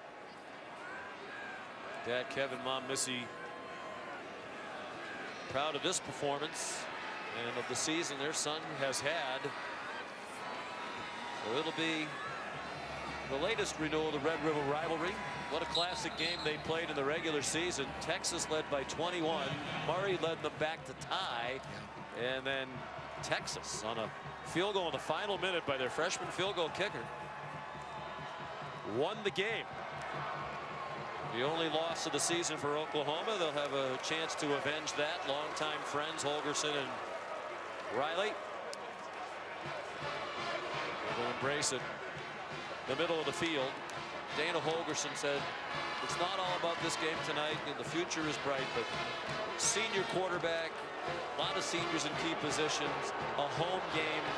I kind of feel like this is a huge lost opportunity for West Virginia to take a big step forward with its program. Here's Holly.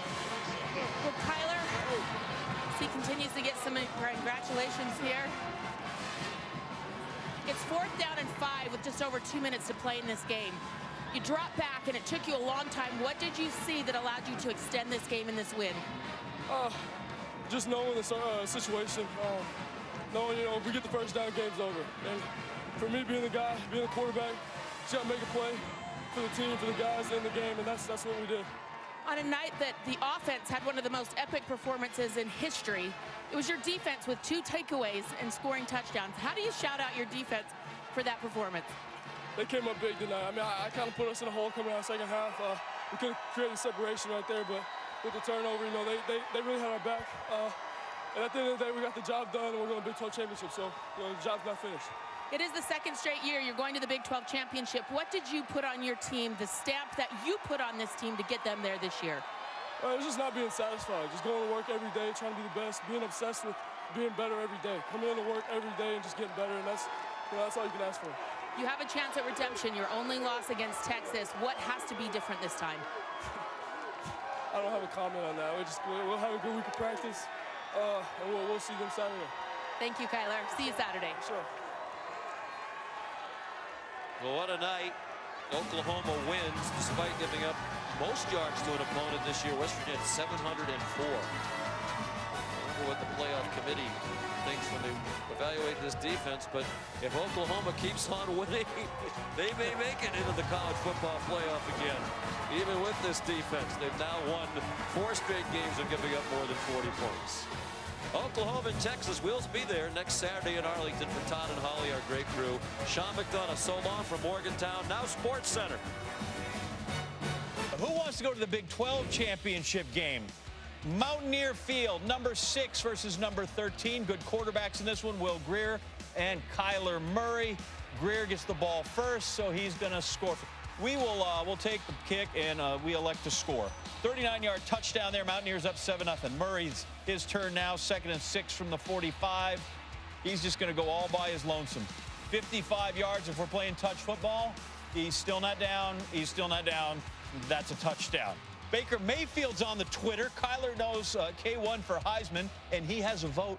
Sooners tied at 7. Second quarter, it's 14 apiece. Murray, Marquise Brown. Marquise Brown is eventually going to be pushed out, tackled down at the 1. Brown's cousin, Steelers wide receiver Antonio Brown. Is that a lavender jumpsuit? That is terrific. Sooners would score on the next play. It's 21-14. Of course, West Virginia, they just come back and forth we go. Greer throws it up to Sills. 33rd TD since the start of last season, most in that span. West Virginia ties at 21. OU's gone up a touchdown. Greer, this time sacked, fumbles it. Caleb Kelly's got it. And there's a defensive play. I'm not sure that necessarily counts as a stop, but it's a defensive play. Lincoln Riley. See, look at that. My defense, I realize they've given up 47, 46, and 40 in the last 3 games, but I feel like they're going to lock it down. 35-21. Second half now. 42-38. Murray gets it to Brown. Breaks some tackles, attempted tackles. This is the game that was on before us for 3 hours and 50 minutes. Sooners back up 45-42. 8 seconds later, Greer, Jennings running free. I would think at some point the College Football Playoff Committee will look at that OU defense and have some misgivings because they're not really that good at it. Mountaineers up 49-45, 4th and goal, Kyler Murray. That's right, 4th down, we're just going for it. We're not really into kicking. Grant Calcaterra's got it, Oklahoma up 52-49. Greer this time trying to answer. And this is where it goes terribly wrong. Spun around, the ball pops up. Curtis Bolton eventually going to pick it up, and there he goes again. Oklahoma, 2 defensive touchdowns on the day. It's the first time they've done that since 2011. Sooners, 59-49. They used to hang half 100 on people, but that was when they had the wishbone. They only threw it sideways and backwards and never forward. Murray, critical here. 4th and 5. They're going to go for it and try to secure the game. Not a lot of pass rush. He eventually finds CeeDee Lamb for the first down, and that's the most critical play of the game because they can run out the clock from there. OU a winner, 59-56. Let's get weird, Heather Dinich. There's a lot to talk about here. To me, the headline now is at least one of them. If Oklahoma, they win next week, and Michigan wins both of their games, what happens? Well, then Oklahoma could be in trouble, because they are looking up at Michigan. What Oklahoma needs right now is for Ohio State to win the Big Ten. Okay. Because then you're in a real debate.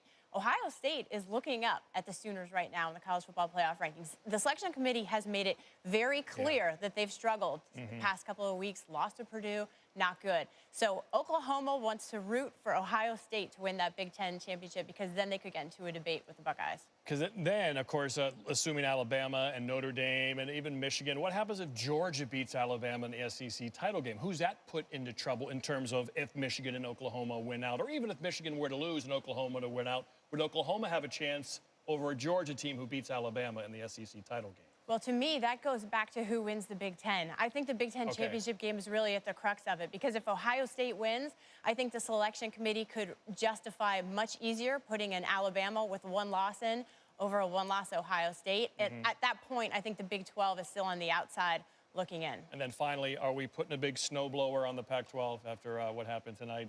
Are they under a big drift of snow now? Yes, it's a pretty big drift. I mean, considering Washington has 3 losses, Utah has 3 losses, we haven't even seen a 2-loss conference champ in this thing yet.